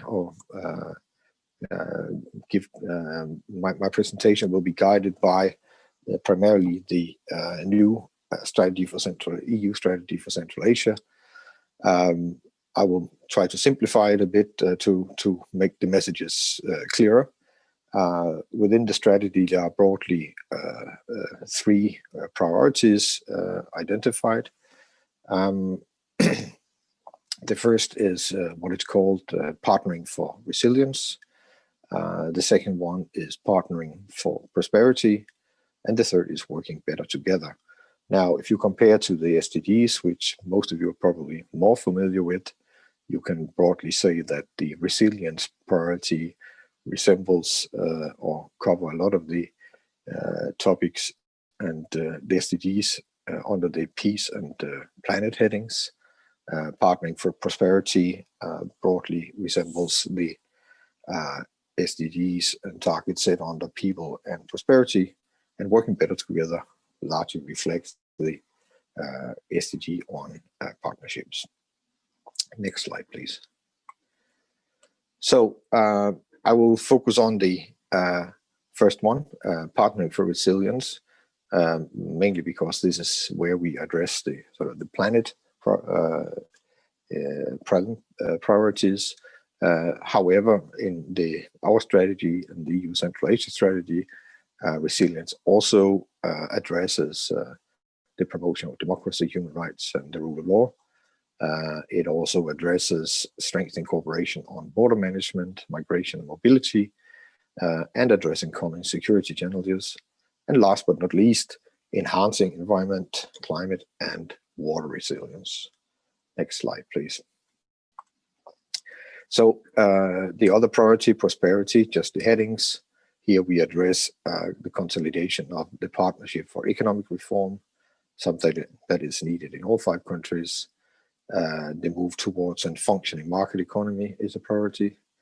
Facilitating interregional and intra-regional trade and investments is a second priority. Promoting sustainable connectivity, a third. And finally, investing in youth, education, innovation, and culture. Next slide, please. So working better together. Here, we are working on strengthening the architecture and the partnership and engaging civil societies and parliaments in the region. We are focusing on cooperating for higher impact, making sure that our work with our partners can promote true change and have a real impact and not be piecemeal in achieving change. Finally, we want to put more emphasis on raising the profile of our partnership with, for instance, multilateral organizations with the UN and its agencies at its core. Next slide, please. So partnering for resilience, I want to say a few more words about that. Here we will be working, as already said, to strengthen intra and inter-regional cooperation fora and mechanisms on environment, water, and climate change. We intend to promote the sharing of experiences and cooperation on circular economy, in particular sustainable waste management systems and the fight against air pollution. Next slide. So what are the current financing instruments? Well, we have a multitude of instruments, but the most important one for Asia, and this includes Central Asia, of course, is the funding from the Development Cooperation Instrument, DCI, for the ongoing program period 2014 to 20. The allocation to Central Asia total 1 billion euros. But there are also other instruments. We have thematic instruments dealing with issues such as democracy and human rights, stability and peace. We have thematic budget lines supporting non-state actors, migration measures, and what we call investing in people, which is basically human development priorities. We also have the Erasmus Plus program, which is a global and well-recognized brand of the EU, which has enabled thousands of students from Central Asia, students and teachers from Central Asia, to enjoy mobility and to study at the European or teach at European universities. We also have a short-term technical assistance support, which can help prepare and identify projects. One thing I should also mention here is our blending facility, through which we mobilize funding for projects with European financial institutions such as the EIB, the European Investment Bank, and the EBRD, the European Bank for Reconstruction and Development. We can support feasibility studies, but we can also provide grants for simply to make investments cheaper, so-called investment grants. We also give support through the Humanitarian Aid Office of Europe, ECHO, and we have a research program, Horizon 2020, which Central Asian countries can also benefit from. In addition to that, there are global technical assistance programs such as TAIEX, MUR, and SOCIO, which are also available for Central Asia. All of these programs can be used also in the context of environment, climate change, and water-related issues. Next slide, please. So just to get closer to something concrete, just to give an example, in the annual action program 2018 for Central Asia, we allocated funding of some 90 million euros, which was for supporting investments, competitiveness and trade in Central Asia. This was support for a program called Central Asia Invest and trade facilitation. It also included support for programs such as WECOOP, which is on EU Central Asia cooperation on water, environment and climate change cooperation, for CAWEP, the Central Asia Water and Energy Program that we are implementing in cooperation with the World Bank. We also supported two parallel programs on disaster risk reduction, which are implemented by UNDRR and the World Bank. Again, we had allocations to our investment facility for Central Asia that enabled us to support various blending projects in Central Asia, mostly in cooperation with EBRD and the European Investment Bank, EIB. Next slide.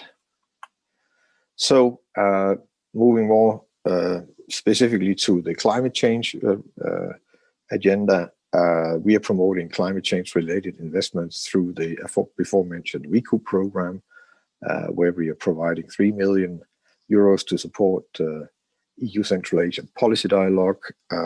We also provide support for the UN ECE, the European Economic Commission for Europe's program on national policy dialogue on water resource management.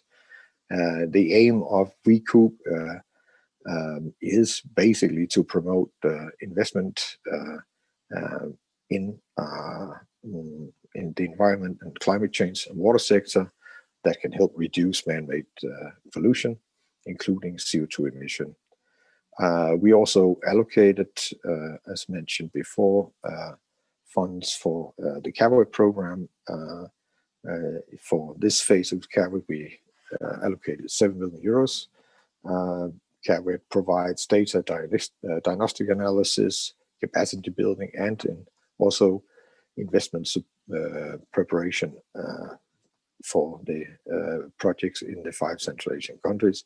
It now also supports Afghanistan. We have the so-called Switch Asia program, which is focused on the SDG 12, promoting sustainable consumption and production. I also mentioned the disaster risk reduction program for Central Asia, to which we allocated 8 million euros.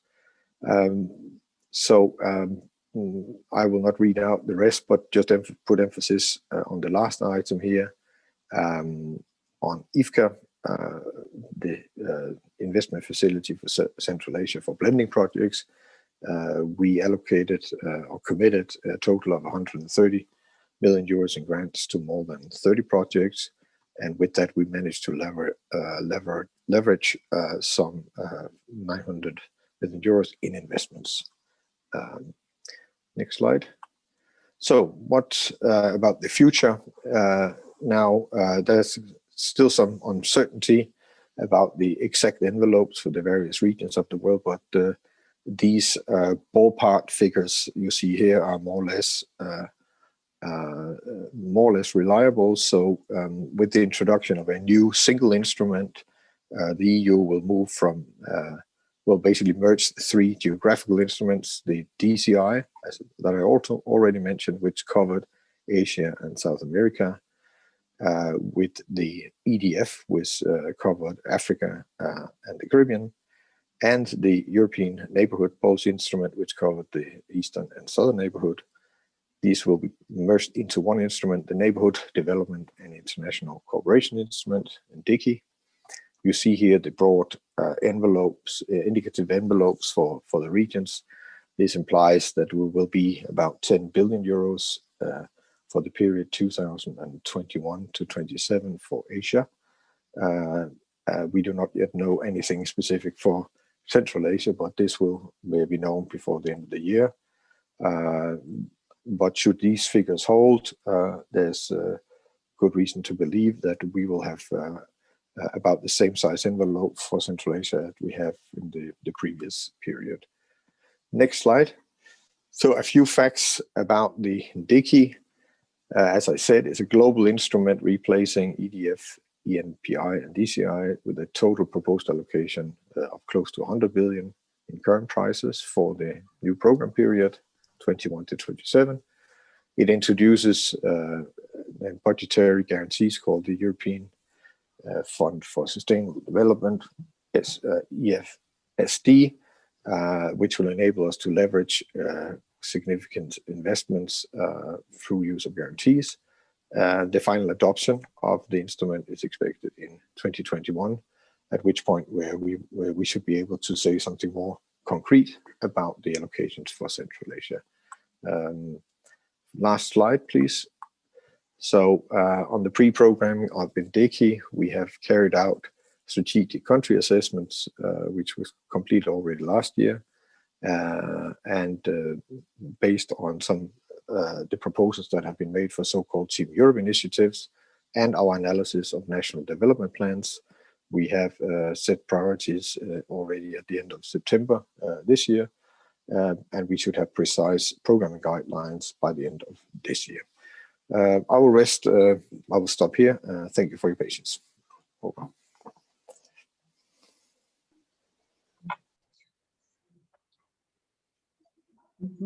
Спасибо большое, уважаемый Йоханнес Стайнбек-Матсон, за вашу очень подробную презентацию, в которой вы рассказали нам о стратегических рамках Европейского Союза, про программы, стратегии, про регион Центральной Азии, планы финансирования в регионе Центральной Азии. Также обозначили приоритеты для Центральной Азии. Очень много говорили о таком важном моменте, как партнерство. Хотела бы отметить, что господин Матсон является нашим давним и надежным партнером РЭЦом, реализовали и реализовываем в настоящее время проекты с Европейским Союзом. И очень рады были, всегда очень рады видеть вас на наших площадках. И для нас большая привилегия, что вы участвуете и говорите на этих площадках. Мы идем по графику, немножечко, буквально на 3 минуты отстаем, но у нас есть вопросы к господину Йоханнесу. Если позволите, я задам один вопрос, и остальные вопросы, наверное, в чате будем писать. И у нас еще после выступления всех спикеров будет окно для дискуссии. Пожалуйста, если у вас есть вопросы, готовьте их и можете писать в чате. Будем на них отвечать. Итак, вопрос звучит следующим образом. Каковы будущие долгосрочные перспективы Европейского Союза по финансированию инициатив в области изменения климата в Центральной Азии с учетом пандемии? Микрофон. Микрофон, пожалуйста.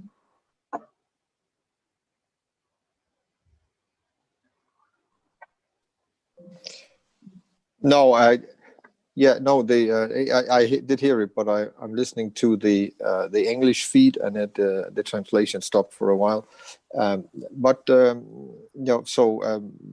heard of the question was about COVID-19 specifically. As I said in the beginning, what we did from the European Union side, among other things, was to accelerate disbursements on the programs where that was possible. That included for budget support programs in Kyrgyzstan and Tajikistan and Uzbekistan, in Kazakhstan, where we do not have bilateral allocations, but only mainly work through regional programs. We were fortunate to find funding for a regional program on this is the program called Central Asia COVID-19 Crisis Response. We do have other things in the pipeline, including speeding up of disbursements of loans from the European Investment Bank. This is something which is still to be approved on on the Kazakh side, but that's one thing where we can possibly assist here in Kazakhstan. Now, as the needs are, I would say, primarily of a social nature, we may face a situation where some of the sort of the green objectives will sort of be compromised to ensure that money gets to the needy as soon as possible. But we are setting quite high standards for this, and I also think it's more sustainable that we keep the green objectives front and center in the disbursement of funds. And I, from my side, will certainly try to ensure this. I don't know if this answered your question because I didn't hear the entire question. So sorry, but feel free to ask again if you want. Sorry.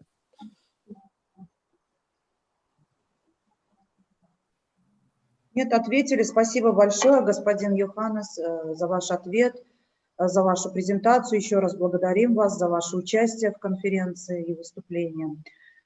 Теперь, уважаемые коллеги, перед тем, как перейти к следующему спикеру, сейчас небольшое маленькое упражнение, чтобы все немножко отвлеклись от заслушивания презентаций. Я передаю слово своему модератору, коллеге Ангелине. Пожалуйста. Спасибо большое, Ирина. Да, добрый день, добрый вечер, дорогие друзья. Сейчас опять наступил тот замечательный момент, когда мы с вами можем сделать небольшое интерактивное упражнение.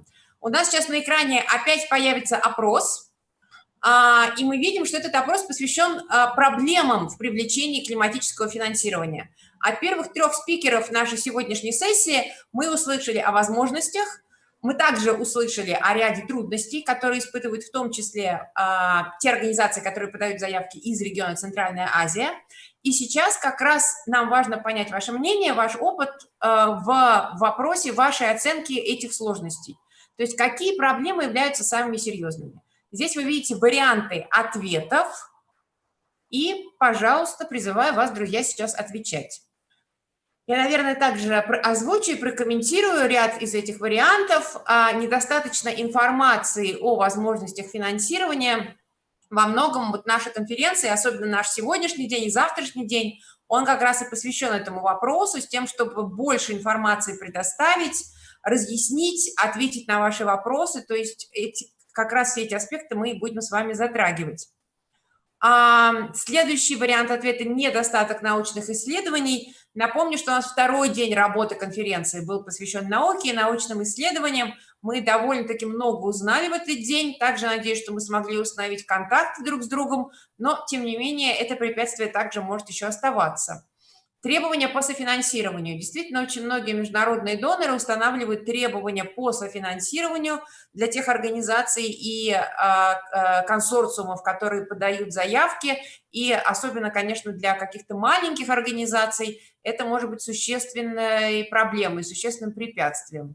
Сложности в подаче заявок. Опять-таки в чате как раз сейчас был комментарий по этому вопросу о том, что многие из программ действительно довольно сложны, как на уровне заявок, так и на уровне отчетов, и предполагается, что у вас уже есть достаточно большой опыт работы с ними. Длительная процедура согласования проектов. Да, зачастую это также является проблемой, потому что все это занимает очень много времени, и за эти месяцы ситуация в странах, например, может измениться кардинальным образом. Недостаточный потенциал для разработки и реализации проектов.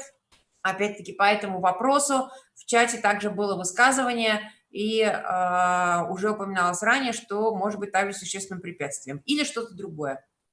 Друзья, ну что, я надеюсь, что все, кто хотел, проголосовали, и сейчас мы видим результаты голосования.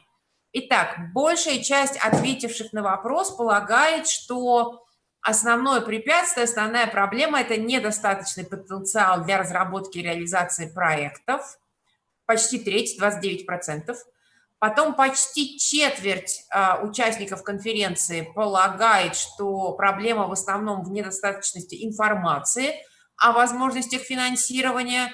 Еще раз скажу, что как раз сегодняшний и завтрашний день у нас подробно посвящен этому пункту, и во многом, как я надеюсь, и как надеются прочие организаторы, безусловно, поможет решить эту проблему и чуть-чуть продвинет уровень знания об этих возможностях. Следующий пункт, 16% получил ответов. Третья важнейшая выделяемая проблема – это длительная процедура согласования проектов. И, наконец, требования по софинансированию. Вот это также у нас основная сложность.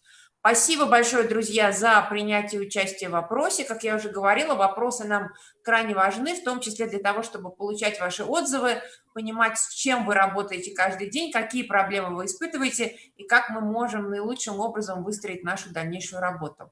Сейчас, перед тем, как мы вернемся к следующему спикеру, и я обратно передам слово нашему модератору сессии, я хотела бы вам напомнить, что у нас доступна функция комнат, доступна функция индивидуальных переговоров.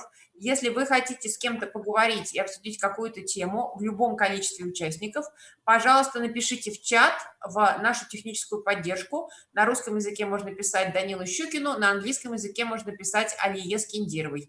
И попросите вас и еще каких-то участников отправить вас в комнату.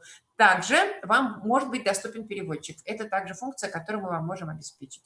Спасибо большое. Передаю слово обратно Ирине. Спасибо большое, Ангелина. Уважаемые коллеги, хотела сказать, что вот как раз-таки итоги опроса, который сейчас произошел, больше всех ответили, что недостаточно информации о возможностях финансирования. Это говорит о том, что сегодняшняя наша сессия по теме климатическое финансирование как раз-таки попадает в точку и соответствует ожиданиям нашей целевой группы. Основная задача нашего проекта и регионального экологического центра Центральной Азии – это как раз-таки распространение знаний, повышение осведомленности. Вот наша задача – приносить в регион новые знания, навыки, информацию и распространять ее вот среди наших национальных партнеров. Поэтому очень приятно было увидеть, что этот опросник соответствует нашей сегодняшней цели тематической сессии. А теперь, уважаемые коллеги, разрешите мне передать слово еще одному нашему давнему и надежному партнеру РЭЦа, который давно сотрудничает с региональным экологическим центром и тоже участвует на всех наших площадках. И это у нас доктор Каролин Милов.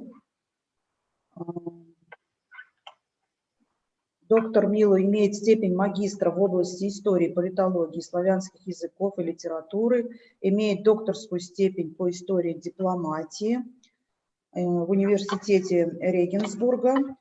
И сейчас госпожа доктор Мило занимает пост директора программы по трансграничному диалогу по вопросам изменения климата, окружающей среды и безопасности в Центральной Азии и Афганистане. Представляет здесь организацию ГИЦ.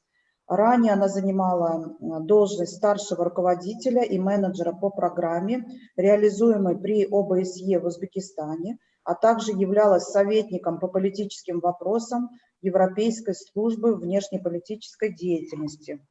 Доктор Милу расскажет нам об инициативе «Зеленая Центральная Азия. Новые возможности для регионального климатического сотрудничества». Уважаемый доктор Милу, пожалуйста, вам виртуальный микрофон.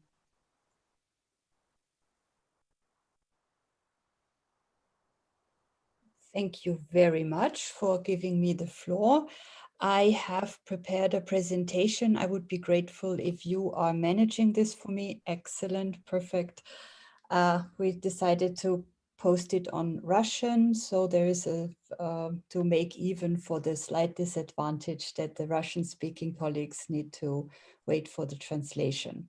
So once again, thank you very much for having me at this conference.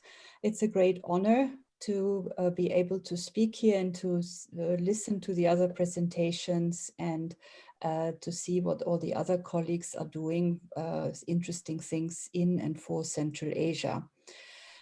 Today, I would like to briefly walk you through a new initiative of the German Federal Foreign Office. Next slide, please. And I think it's very fitting that my presentation comes after the presentation of Johannes Steenberg-Madsen from the EU delegation, because the Green Central Asia initiative of the Federal Foreign Office is actually came about in the context of the new European Union and Central Asia strategy. which was adopted, as Johannes walked us through, already in June last year. And it was very fitting and saves me a lot of time. Johannes already told us about the resilience chapter of the new strategy, and this is actually where Green Central Asia comes in as a supporting initiative of Germany as an EU member state. But it's not only the EU Central Asia strategy that our initiative is supporting, but also the connectivity strategy of the European Union. Furthermore, Germany is since 2018 a non-permanent member of the United Nations Security Council in New York, and our initiative is also paying tribute to this and to the main topic that Germany picked for this non-permanent seat in the United Nations Security Council on climate change and security. The Green Central Asia initiative also actually is a follow-up to the Berlin process. I think you are all aware of it. Many among the audience here and Karek have been partners of the Transboundary Water Management in Central Asia program. And in January, at the end of January, in the Foreign Office in Berlin, we had a conference which was attended by high-ranking delegations. The 5 Central Asian foreign ministers were there. The EU representative, Monsieur Borrell, was there as well. There we signed a declaration, a joint declaration, which expressed the willingness of the 5 Central Asian countries, as well as Afghanistan, to further cooperate on the topic of regional cooperation on climate and security in Central Asia and in Afghanistan. The Central Asia, Green Central Asia actually represents a platform for coordination. And we don't want to invent the wheel anew. And rather than that, we would like to cooperate with everyone and put our services and our possibilities at the service of what is already ongoing. So as we have heard already, the World Bank is very much engaged. We have European Union engagement on a regional level in Central Asia, and our platform is a contribution to this, meaning that we would be very happy, very honored if we can continue this good cooperation that we had and actually try to create more synergies and work together in one direction for the benefit of our Central Asian partners. So we have already agreed to do so with Karek. We have already a memorandum of understanding with Karek. We are already working with UNECE, with the EU, with UNCCD, with SDC, with our Swiss partners, with also IUCN to incorporate more civil society, with the German Water Partnership for some technical aspects, etc. And then, of course, Green Central Asia also serves the purpose of a better coordination among German actors in Central Asia.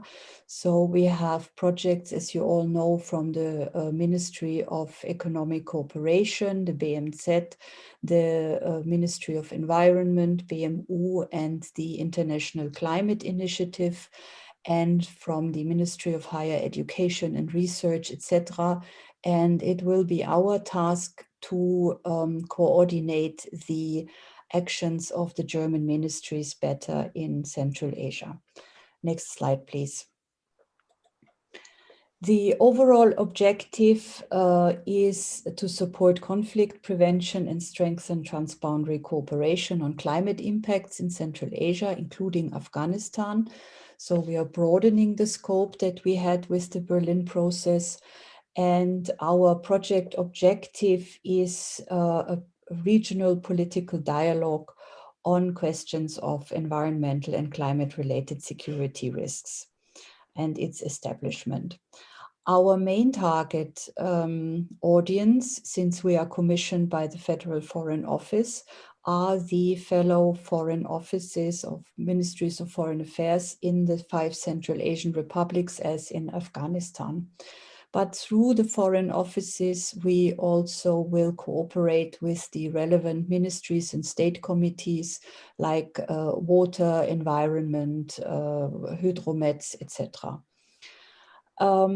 This political dialogue is based actually on scientific findings and will be followed up by public awareness and capacity building measures. Next slide, please.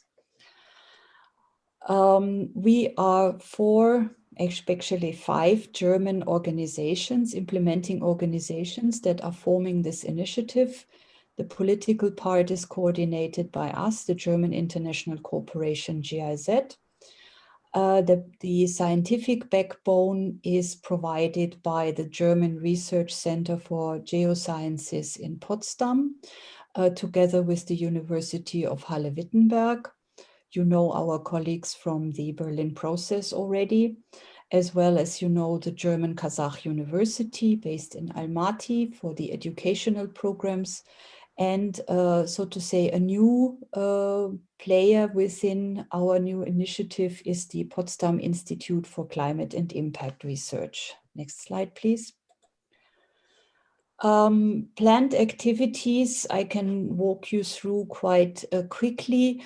As probably many of you, our initiative was also slightly derailed by the pandemic, and our time schedule has been, yes, a little bit broken, but we are working on resuming it.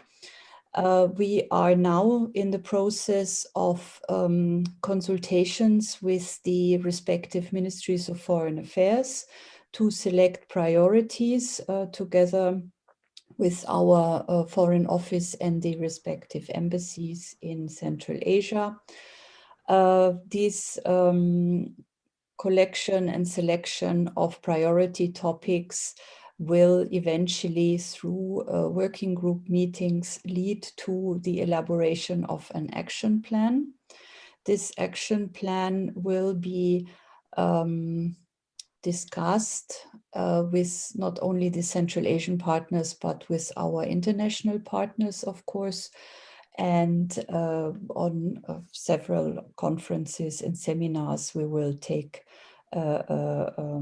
care of this. Next slide, please. In general, there will be a regular exchange of information. There will be talks with the foreign ministries, and we will provide a plan for suitable further capacity building measures. These capacity building measures will mainly concentrate on water and water security, on climate change, and on agriculture, with input from our technical partners. And there's also a communication plan that we already have done, because we want to not only work on a political level with the partners, but raise awareness on climate change and security issues in and around Central Asia. Since we are in the session of financing, I just want to let you know the project duration is 4 years, from April 2020 to March 2024. Up to now, we have a funding of 3.2 million euro, exclusively by the German Federal Foreign Office. As I already said, we are very closely coordinating and cooperating with the other German government financed green projects in Central Asia, and hope actually that we find a lot of synergies to the benefit of our partners. We closely cooperate with the International Climate Initiative of the BMU, because there is a nice bigger pot of money available. And of course, we are hopeful that we continue our good cooperation with the European Union, We had the honor of implementing a delegation agreement and 2 grants already in the framework of the Berlin process, and depending on the topics that will be discussed and determined in the DCI, we are ready to cooperate again. We also are in cooperation with the BMZ-financed DEVELOP program, DEVELOP PPP, so public-private partnerships. This is a possibility for companies to bring green technology, for example, to Central Asia, and the companies pay something, and the German ministry, BMZ, also gives additional money for this kind of new technology transfer. Next slide, please. Beyond the immediate project goal, Central Asia, the initiative Green Central Asia actually strives to contribute to more confident and faster application of international instruments for security-related environmental and climate policies, for cross-border and regional application of jointly developed policy approaches, best practice examples, and knowledge on best available techniques. Building resilience through improved knowledge of the consequences of climate change, and a greater willingness to cooperate and a greater mutual trust as a basis for conflict prevention between the countries. And with this, next slide, please. I thank you very much for your attention. You see the contact details, one slide further, please. You see the contact details, and I'm happy to answer questions. And if conference participants have some more particular questions, you feel free to send me an email or to my colleagues who are leading the other components of the Green Central Asia Initiative. Thanks very much for your attention. Спасибо большое, доктор Мило, за вашу презентацию. Это очень важная инициатива «Зеленая Центральная Азия». Это региональная инициатива по климату, безопасности в Центральной Азии, Афганистане. Нам было очень интересно заслушать ваши планы, перспективы, так как вот здесь в чате тоже коллеги задают вопросы. Расскажите о достигнутом, что уже сделано. Уважаемые коллеги, это новая региональная инициатива, и вот как раз-таки доктор Мило рассказала нам о том, что они собираются делать в рамках этой инициативы в регионе Центральной Азии и Афганистане. В презентации вы особо подчеркнули ваши направления работ, такие как работа с гидрометами, развитие потенциала, информированность, сотрудничество с Потсдамским институтом по изменению климата, работа на региональных площадках с Министерством иностранных дел. И я хочу сказать, что все эти направления также развиваются в рамках нашего проекта ConferSB. Мы готовы делиться информацией и извлеченными уроками. Мы уже 4 года работаем по этим направлениям, поэтому готовы поделиться с вами этой информацией. Кроме того, пользуясь возможностью, хотела бы сказать, что вот в РЭЦе проведена большая активная работа по созданию поддержки диалоговых региональных площадок по повышению осведомленности заинтересованных сторон в вопросах изменения климата. Это такая региональная площадка, как вот сегодняшняя региональная Центральноазиатская конференция, а также вы, наверное, знаете, что у нас работает диалоговая площадка представителей Министерства иностранных дел и парламентариев стран Центральной Азии, организованная для обсуждения вопросов изменения климата и укрепления межсекторального сотрудничества. Вот господин Йоханнес тоже подчеркивал о важности работы парламентариев, поэтому у нас такая платформа уже существует, она действует уже несколько лет, и сейчас она сфокусирована как раз-таки на вопросах изменения климата, которые касаются всех сфер экономики, и водного, и сельского хозяйства, и здравоохранения. И деятельность данной площадки предполагает усиление регионального диалога по последним решениям, принятым в рамках Парижского соглашения и процессу подготовки стран Центральной Азии к 26-й конференции сторон рамочной конвенции ООН об изменении климата. Кроме того, особое внимание данной площадки занимают вопросы разработки и совершенствования национального природоохранного законодательства, в частности, разработка новых экологических кодексов в Казахстане и Узбекистане. И РЭЦ оказывает здесь практическое содействие. И в скором времени, вот буквально 29 октября, уважаемая доктор Мила, ждем вас на нашей диалоговой площадке МИД парламентарии с вашей презентацией. У вас будет возможность проинформировать представителей Министерства иностранных дел и парламентариев стран Центральной Азии о вашей новой региональной инициативе. Спасибо вам большое еще раз за презентацию. И теперь время для вопросов. Мне передали вот вопрос для вас, я его сейчас озвучу. И мы пойдем дальше. У нас время двигается быстро, незаметно, потому что очень много информации полезной.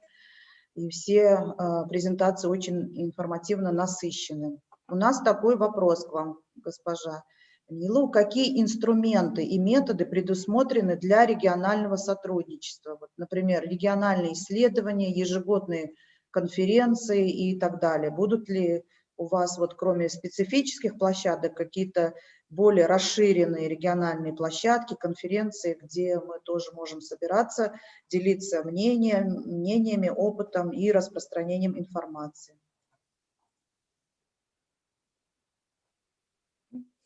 Thank you very much for the question. Yes, of course. I mean, a political dialogue and a political initiative lives of the dialogue, meaning that we are planning a series of bigger and smaller events in Central Asia and Afghanistan, that and in each of the 5 Central Asian countries. So if everything goes as planned, we would like to have one bigger event, one bigger conference per year in each of the countries. And then, of course, we will have a working group of representatives of the ministries of foreign affairs of the Central Asian countries and Afghanistan that will meet on a regular basis. And we are also, of course, planning exchange fora with the international partners and together international partners and our Central Asian partners. So there will be a lot of events dialogue platform. And there will be also implemented by our other partner organizations, capacity building events that will be tailor-made to the needs of our partners. So yes, there will be a calendar of events, and once we have really started also to see the needs and the wishes of our Central Asian partners, we will share this event calendar with everyone, and in particular with CAREC also. Then we have already agreed on a memorandum of understanding, and one of the main points is information sharing.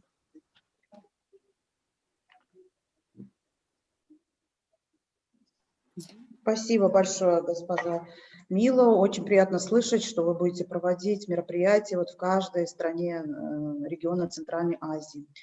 А сейчас, уважаемые коллеги, перейдем к следующему спикеру. Да, один момент. У нас идут вопросы в чате к доктору Милу. У нас будет к вам просьба, не могли бы вы в чате ответить на эти вопросы, чтобы не занимать время. Пока будет другой спикер делать презентацию, пожалуйста, ответьте напрямую на эти вопросы в чате. Мы немножко выбиваемся из времени, и дальше у нас по программе предоставляется слово господину Глену Андерсону. Он является старшим экономистом по вопросам развития в консалтинговой компании Winrock International. Господин Андерсон с марта 2019 года занимает должность, вот эту должность, которую я обозначила, экономиста. У него свыше 29 лет опыта работы в области адаптации к изменению климата и климатического финансирования, экологической политики, экономического развития. Ранее он являлся руководителем группы регионального проекта C5+1 по адаптации к изменению климата в Центральной Азии, финансируемым проектом USAID. Господин Андерсон очень хорошо владеет, знаком с регионом Центральной Азии, именно вот в плане изменения климата, финансирования, поэтому его презентация представляется нам очень интересной. Он расскажет о статусе международного финансирования инициатив, связанных с изменением климата в Центральной Азии, обозначит, какие существуют пробелы и возможности для стран Центральной Азии. Пожалуйста, уважаемый господин Андерсон, вам слово. Okay, thank you. Is it possible for Carrick to post the Russian version of my presentation? Otherwise, I'll just put the English version up. I will do it now. Sorry, 1 minute. Да, сейчас. Okay, because I think most of it'd probably be, I won't be following the slide bullet by bullet, so it's probably more useful to put the Russian version up. Одну минуточку, вот она выставлена, пожалуйста. Okay, oh great, thank you. Good afternoon to most of you. My name is Glenn Anderson. I'm a senior development economist with Winrock International in the United States. And next slide. I want to first thank the organizers for inviting me to participate. I've really enjoyed hearing the earlier presentations from the other speakers from Green Climate Fund, World Bank, European Union, and GIZ project. I sort of am mostly going to be focused on the last two bullets here on accessing international finance and engaging the private sector.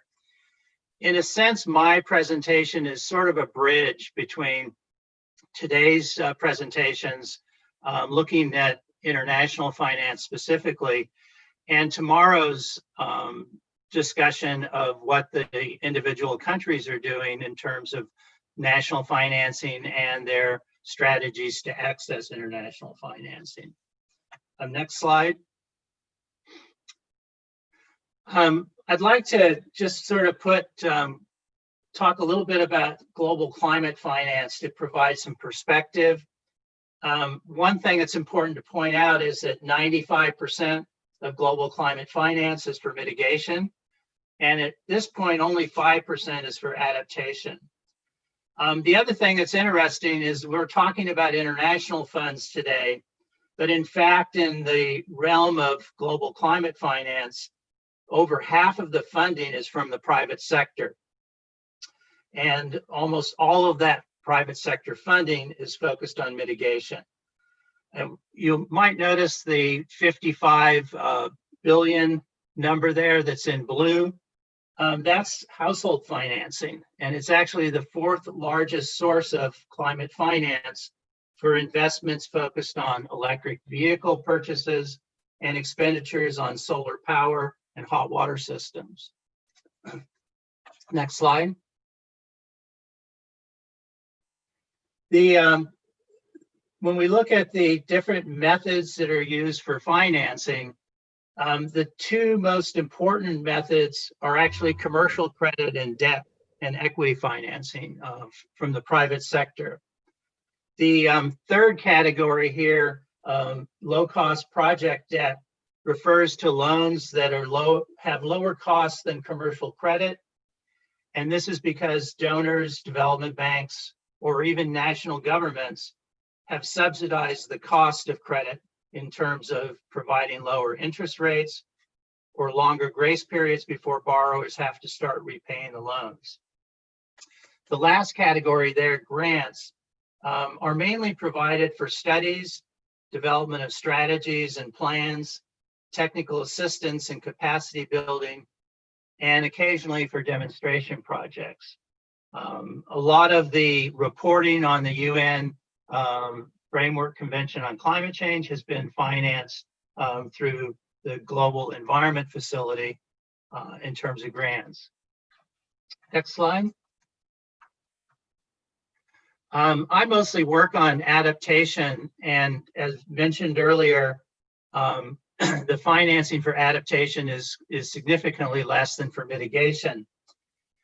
This slide indicates that approximately 180 billion is required globally for adaptation, but we are far from that, reaching that level.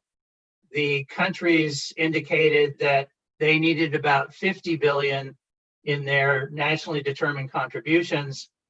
And in fact, at present, only about 30 billion has been allocated to climate change adaptation. And the bulk of that adaptation funding has come from public sector sources rather than the private sector. Why is there so little private sector support for adaptation? There's several reasons. I think first and most importantly, mitigation investments are more profitable and the benefits are market-based and easier to quantify than for adaptation. Second, the private sector often lacks the knowledge to incorporate adaptation components into their investments. And the other issue, which I think is really important, is that the potential benefits of adaptation are perceived to be far in the future and often beyond the private sector's planning horizon. Next slide. I did a little background research on the international climate funds, and this reference here at the bottom, the Climate Funds Update, covers 23 international funds, and 8 of these funds have already provided support or are reviewing proposals from Central Asia for mitigation and adaptation projects. So you can see in this table, the check mark indicates that a country has either received support or has requested support.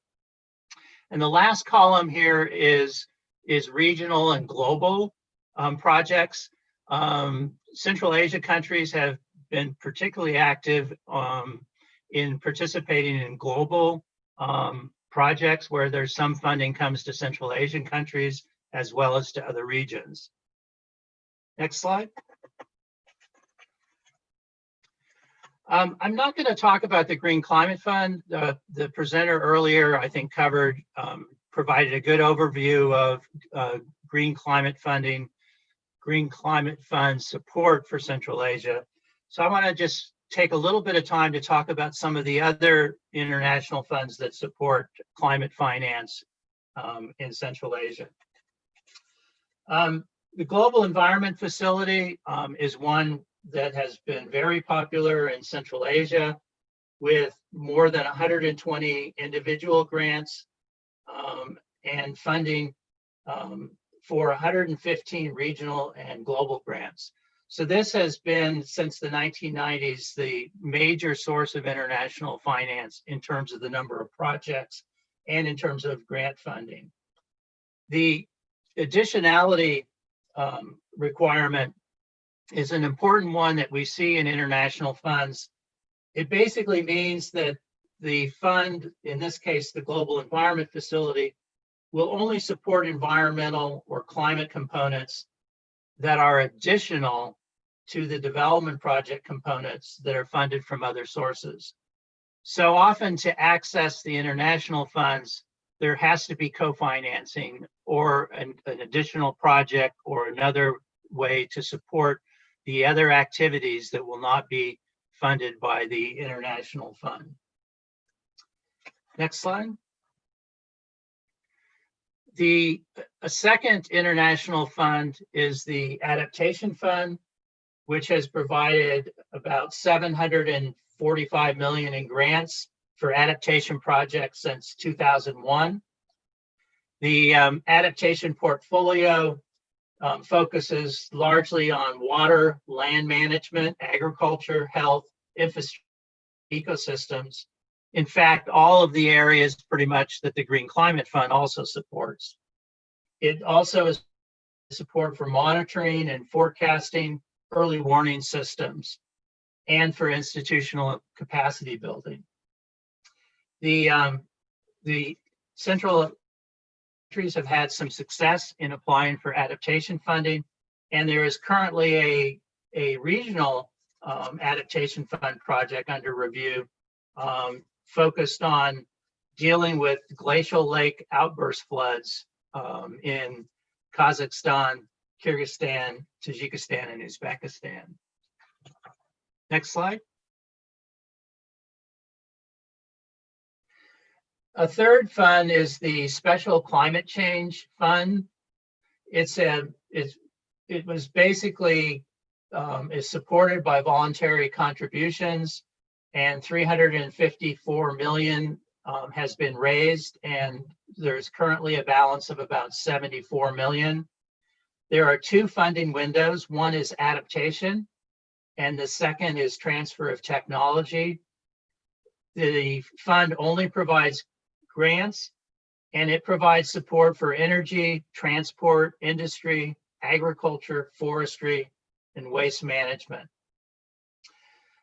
Similar to the Green Climate Fund, a major priority is for Africa and less developed countries, as well as small island developing states.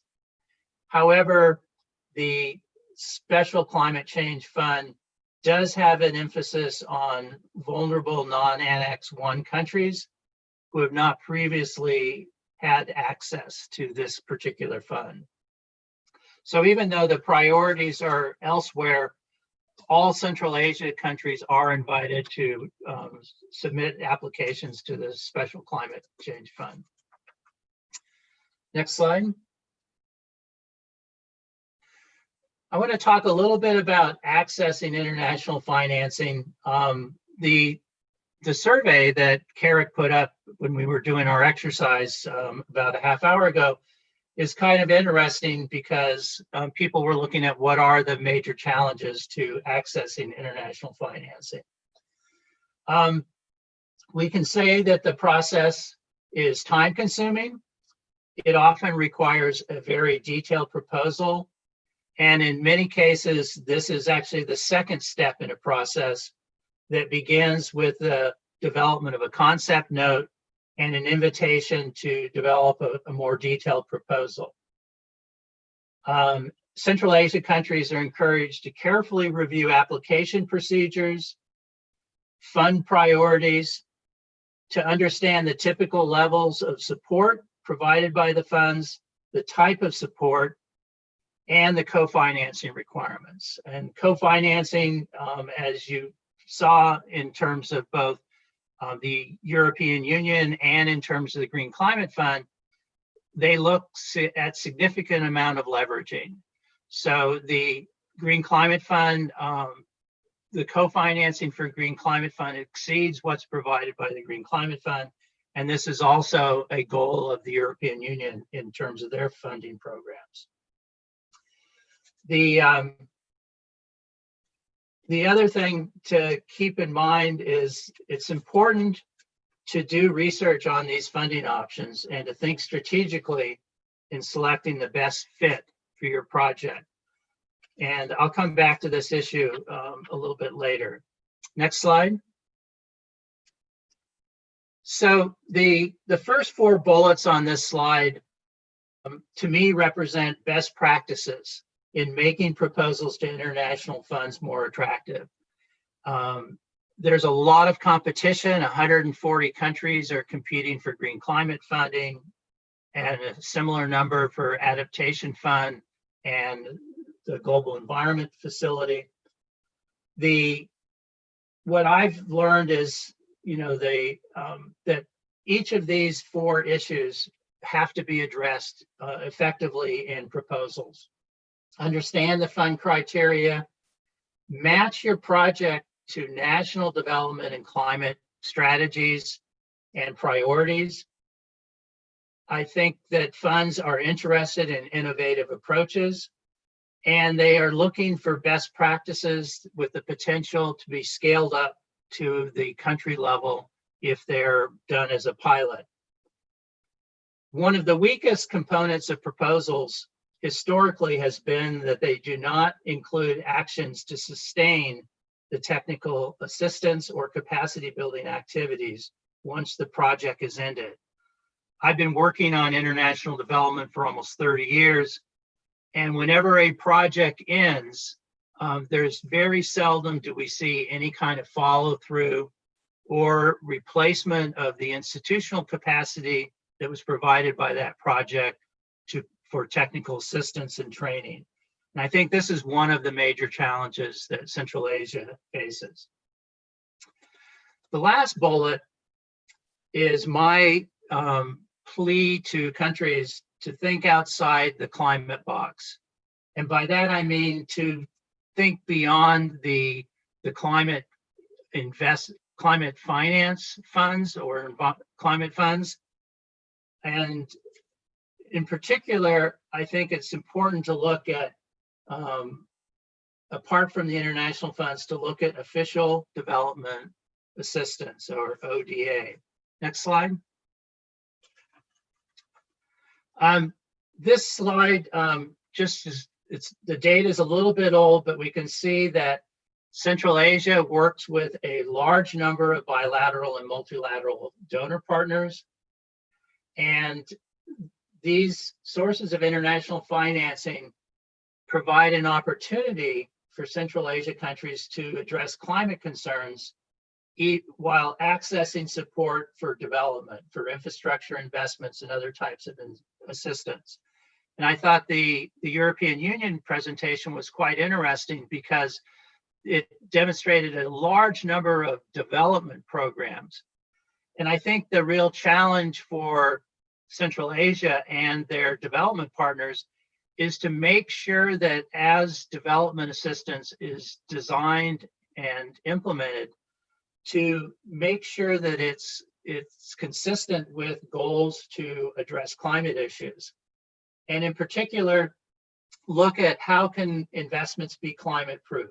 If we're doing infrastructure investments, make sure that they are consistent with the best climate practices, promote low emission development, and promote climate resilient development.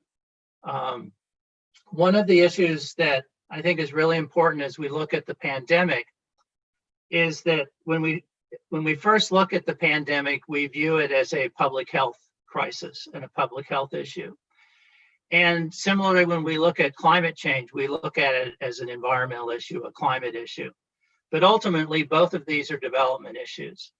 And what becomes the strength of our countries and regions to respond to these types of pandemics and climate issues is to have a strong economy, to have social and economic safety nets. And I think that the amount of money that's available through official developments far exceeds what's available in climate finance. And I think it's important to be strategic in trying to use this money more effectively. Next slide. One of the things that I've been involved in for several years now is looking at what we call the climate financing building blocks. Recently, I managed a 3-year project for the United States Agency for International Development to review and assess the challenges of catalyzing finance for clean energy, adaptation, and sustainable landscapes. And we structured this analysis around 3 types of building blocks: enabling environment, capacity and information, and financing mechanisms and instruments. And what we learned and recognized is there are often multiple constraints that impede the mobilization of climate finance. And we learned that donors often had to work with their partners to remove or address multiple barriers before climate finance could flow to project implementers. And this assessment also looked at the challenges of catalyzing private investment. Next slide.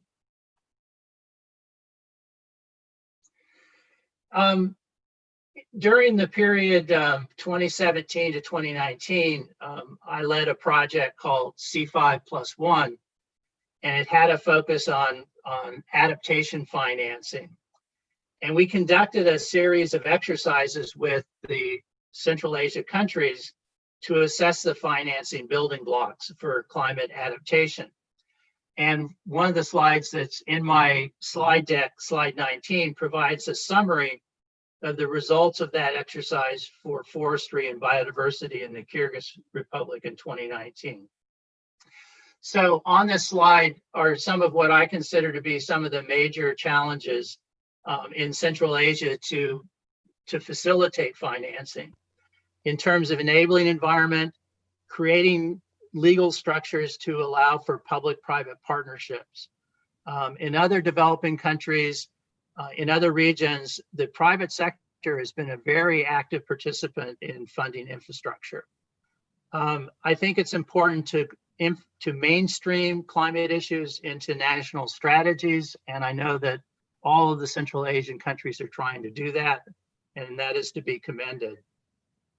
Some real weaknesses in the region, one is project preparation. I think that Central Asia has a lot of talent, and that talent could be used to develop regional capabilities to do project preparation and to share information on climate projects and finance, and to build awareness in the private sector and civil society. Financing mechanisms, we've mostly focused on national climate funds, on international funds, but national climate funds and other types of financial risk mitigation instruments are also useful. Next slide. Real quickly, I want to just say that the private sector has an important role in mitigation, but it has been difficult to engage the private sector in adaptation. And one of the things that I'm seeing in my country and in other countries is that the private sector is starting to play an important role in adaptation, particularly in terms of insurance markets and financial markets. In closing, I'm sorry I was a little long. I want to just note that the last 6 slides that I presented were presented in an order that seems on the surface to be logical. Identify the financing options, write proposals to be successful, then link to strategies and search for co-financing. I think we would be better served by reversing the order in thinking strategically about international climate finance. First, engage the private sector early on in the planning process. Understand the constraints to both public and private sector financing for climate and include solutions in the to-do list as national development strategies are prepared. Integrate or mainstream climate into development strategies and reflect the challenges of accessing finance in priority setting. And then, and only then, develop a strategic mapping of sources of financing and determine how to best use international funds and other sources of financing. Thank you very much.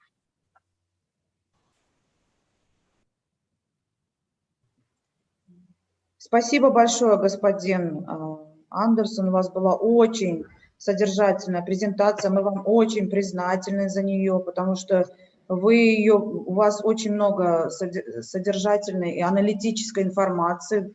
Мы представляем, сколько вам пришлось посмотреть, изучить документов, чтобы собрать вот эту статистику. Это очень трудно посчитать фонды и финансирование для Центральной Азии, но вы нам показали вот эту общую картину, рассказали о фондах всех существующих. Очень полезная информация. Спасибо вам большое за это. Мы также ценим очень, что вы сегодня рано, утром уже с 5 утра участвуете на нашей конференции. Огромное вам спасибо за проделанную работу и за вашу презентацию. Коллеги, у нас осталось буквально 15 минут до завершения нашей сегодняшней сессии. И, конечно же, мы зададим один вопрос, наверное, потому что мы уже не успеваем. Пишите в чат. В чате будем отвечать на все ваши вопросы. Итак, вопрос звучит следующим образом, господин Андерсон. Учитывая ваш большой опыт работы в регионе Центральной Азии, пожалуйста, назовите 3 наиболее важные причины вот три проблемы, с которыми сталкиваются в настоящее время страны Центральной Азии в доступе к международным климатическим фондам.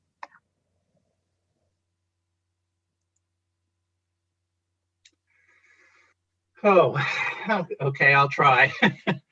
I think that the real opportunity for Central Asia is to recognize the similarities in the region. The region is large, but it shares a lot of the similar problems in terms of climate change. And I think that there's 3 or 4 issues that can be looked at from a regional perspective. One obviously is water. Glaciers are melting. Climate change is going to affect the availability of water. And this is a shared problem for the entire region. Second issue is biodiversity, some of the really rich biodiversity in the mountain ecosystems. And I think has been cooperation and continues to be opportunities for cooperation. And then third, I think the land degradation issue that was mentioned earlier is really important.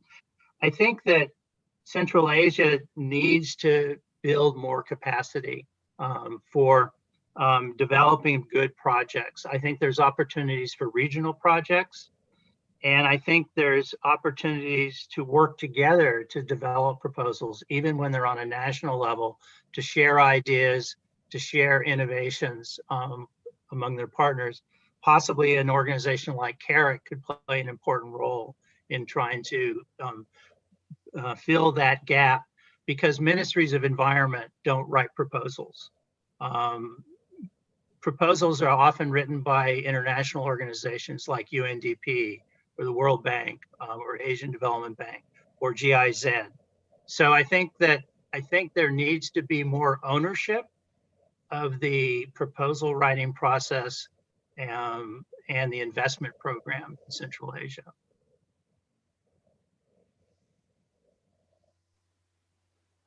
Спасибо большое, господин Андерсон. Я думаю, он многих удовлетворил. Действительно, вы назвали важные причины того, что недоосваивает регион Центральной Азии в области климатического финансирования. Спасибо вам еще раз за вашу презентацию и за ответы на вопросы. Уважаемые коллеги, у нас осталось буквально 12 минут до завершения конференции. Сейчас я передаю слово своей коллеге, сомодератору Ангелине. У нас еще две интервенции есть, которые были согласованы заранее. И потом мы перейдем к завершающей сессии, завершающей точке нашего мероприятия. Пожалуйста, Ангелина. Спасибо большое, Ирина. Да, друзья, спасибо за ваше внимание и спасибо за ваше терпение. У нас действительно осталось еще 2 кратких высказывания. И для первого краткого высказывания я бы хотела пригласить Амара Муналимата, проектного менеджера Адельфи по проекту RIP. Он расскажет нам про клин-тек-финансы, про эту сферу и перспективы ее развития в Центральной Азии. Hello, everyone. Thank you very much. Thank you, Angelina. Thank you, Irina, for moderating the call. And thanks to all the speakers and also to the hosts of the conference. I'm here for the short intervention to present I would say it's so much in line with just an example of European Union's small project, which is basically REAP. So REAP is the resource efficiency in agro-food processing in Central Asia. Basically, we are targeting Uzbekistan and Tajikistan. And the REAP project is funded by European Union under the program called Switch Asia. So under this project, I just wanted to mention that, when we have, as Glenn mentioned very clearly that, sometimes the design of the projects are basically the key aspects when it comes to the climate finance. So under this project, I would say that, when we have successfully implemented it in Asia and India specifically, and then in Asia for the multi-countries, and now we are replicating this one in Central Asia. So basically, we are going to be working with 400 agro-food processing and production companies in Uzbekistan and Tajikistan. where we will be working with them in reducing their resources in production and processing. Resources can be their raw materials, energy, and water. And for this, we are actually working with two main activities, I would call. One would be direct interaction with the industries, and second one would be building the ecosystem. So building of an ecosystem is very important for any project sustainability. So if one has to take it forward, then the ecosystem has to be very resilient as well. So under this building of ecosystem, we have different players. I would call them like financial institutions are there, policymakers are there, as well as there are the other stakeholders like customers and other development organizations.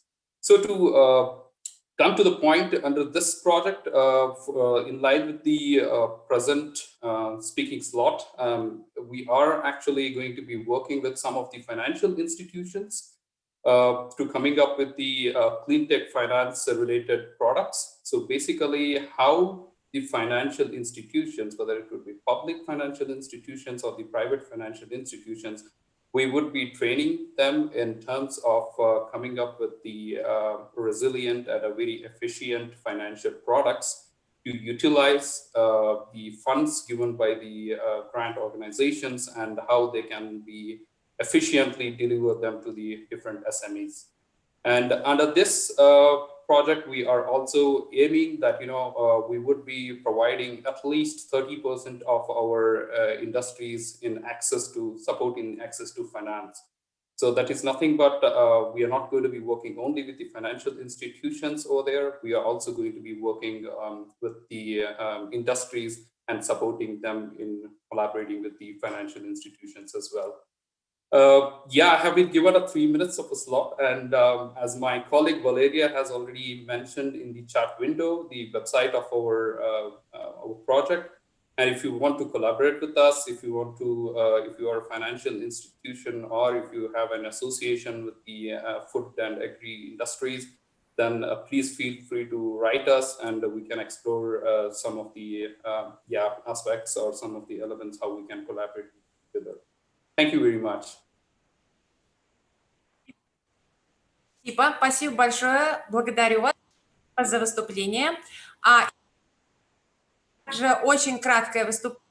Я передаю виртуальный микрофон господину Винсенту Дунговеру из Европейского банка реконструкции и развития. Он сделает большое выступление на тему портфолио зеленых проектов банка. 3 минуты. 3 минуты. Спасибо, госпожа Давидова. Рад вас всех видеть. Я тоже имел честь участвовать в вашей предыдущей конференции в прошлом году в Ташкенте. Но по понятной причине сегодня это виртуальное совещание.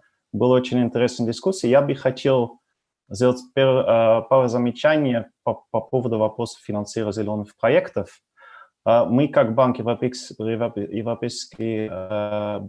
банк реконструкции и развития в Центральной Азии предоставили за последние 15 лет в порядке 3,5 миллиарда евро по зеленому финансированию в порядке 270 проектов. Это и проекты прямое финансирование, где мы финансируем, например, компанию по проектам по энергоэффективности, но также у нас программы через банк-партнера для более мелких проектов по энергоэффективности и возобновляемой источники энергии. Я думаю, последний пункт довольно важно подчеркнуть, потому что я услышал пару вопросов относительно, какие, возможно, программы сейчас уже есть. Могу сказать, что через наши банк-партнеры в 4 из 5 стран Центральной Азии у нас есть такая программа. Есть также предложение, которое называется «Каталог по зеленых технологий». Это онлайн. Вы можете зайти в каталог, выбрать свое оборудование, которое соответствует требованиям по энергоэффективности, и уже обращаться к нашим банк-партнерам для получения финансирования. Это, наверное, первый момент, который я хотел бы подчеркнуть. Второй момент относительно вопроса финансирования работы с донорами и другими партнерами. Мы, конечно, тесно работаем с Евросоюзом, с ряд фондов, которые сегодня в том числе участвовали на сегодняшнем совещании, с отдельными странами, которые любезно нам предоставим финансирование для развития нашей программы в Центральной Азии. За это мы очень благодарны. Например, недавно Зеленый климатический фонд одобрил региональную программу по корпоративном секторе, которая тоже покрывает Узбекистан, Казахстан. Мы будем тоже сейчас внедрять и начинать внедрение программы в этих странах. Будем очень рады сотрудничеству. Ну и для завершения, может быть, хотелось бы сделать такое общее замечание по вопросу климатического финансирования. Мне кажется, что крайне важно, что страны Центральной Азии взяли на себя более такое долгосрочное видение по развитию их экономики, особенно по вопросу декарбонизации в рамках тех обязательств, которые страны есть по Парижские климатические соглашения. Мы сейчас уже начали работать с ряд стран, в том числе Узбекистан, по данному вопросу, и готов оказывать поддержку другим странам также. Спасибо за внимание. Спасибо. Спасибо большое. Спасибо за эти краткие и, тем не менее, очень важные высказывания. Друзья, у нас, к сожалению, сейчас из-за временных ограничений и очень плотного графика не остается времени на дискуссию. Тем не менее, я бы хотела поблагодарить наших спикеров за то, что они остались с нами до конца, за то, что они активно участвовали в дискуссиях в чате и отвечали на вопросы, заданные им. Наша цель сессии информирования была во многом достигнута, хотя и не так времени осталось на дискуссию. Завтра мы продолжим обсуждение этой важной темы. Еще раз скажу, что новость о сегодняшнем дне и новость о презентациях наших спикеров будет размещена на сайте. Сейчас я хочу передать слово Ирине для того, чтобы она озвучила ключевые сообщения сегодняшнего дня. Да, уважаемая Ангелина, уважаемые коллеги, участники тематической сессии, разрешите подвести итоги сегодняшнего дня. Будем кратки. Я хотела бы представить вашему вниманию 3 ключевых сообщения по итогам сегодняшней сессии. Первое. За последний год со стороны международных фондов в лице ЗКФ и ГЭФ был отмечен определенный прогресс в одобрении заявок со стороны стран Центральной Азии. Программу готовности ЗКФ до $3 миллионов США. Вместе с тем необходимо и дальше предпринимать шаги на пути доступа к крупномасштабным климатическим проектам в регион Центральной Азии. Важно отметить, что предпочтение отдаются региональным проектам, поэтому следует усилять и развивать региональное сотрудничество. Второе. Важно понимать специфику международных климатических фондов и их стратегическое развитие в условиях пандемии. Необходимо усилить сотрудничество с международными и региональными организациями, которые могут оказывать содействие в привлечении финансирования в региональные и национальные проекты по изменению климата. И заключительное, третье, международная помощь в виде региональных инициатив и поддержки диалоговых площадок в области изменения климата и смежных дисциплин, таких как зеленые технологии, эффективное управление природными ресурсами и другие, крайне важна для стран Центральной Азии, особенно с точки зрения усовершенствования национальных политик, обмена информацией и усиления потенциала.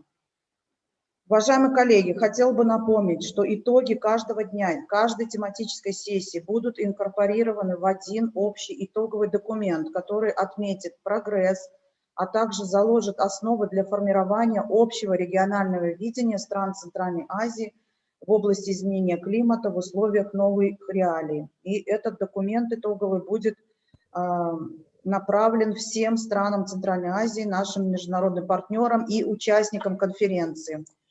В заключение хотела бы поблагодарить всех участников сегодняшней сессии за то, что вы в течение 3 часов неустанно слушали презентации, общались с нами в чате. Разрешите озвучить небольшую статистику сегодняшнего дня, 4-го дня конференции.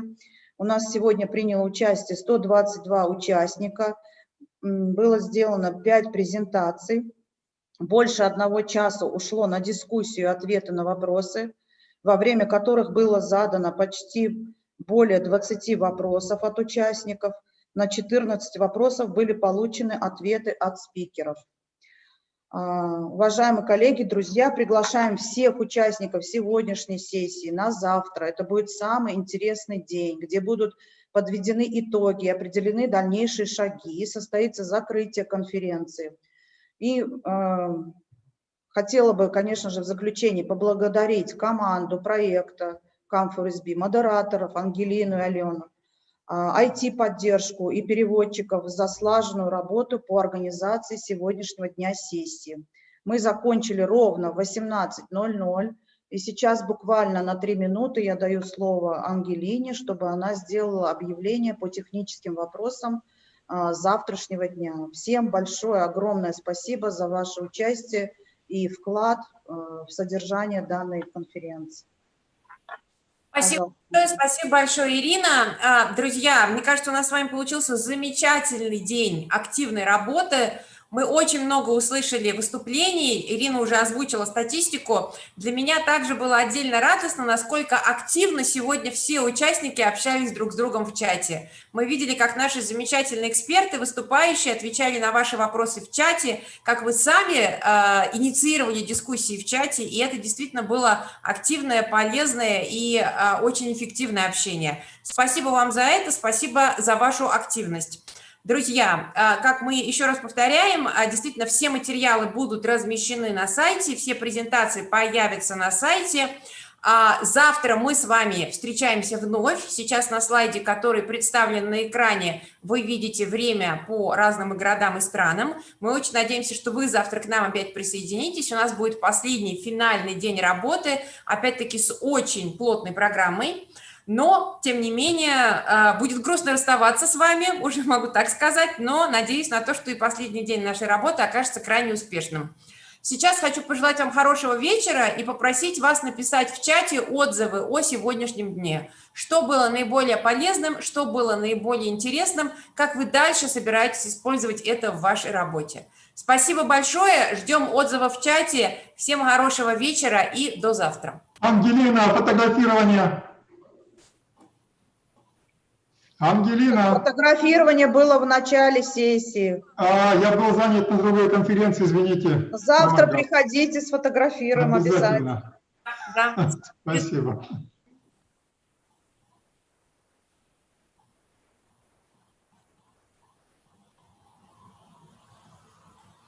Спасибо большое, друзья. Ждем ваших отзывов в чате, и тогда встречаемся с вами завтра. Доброго вечера.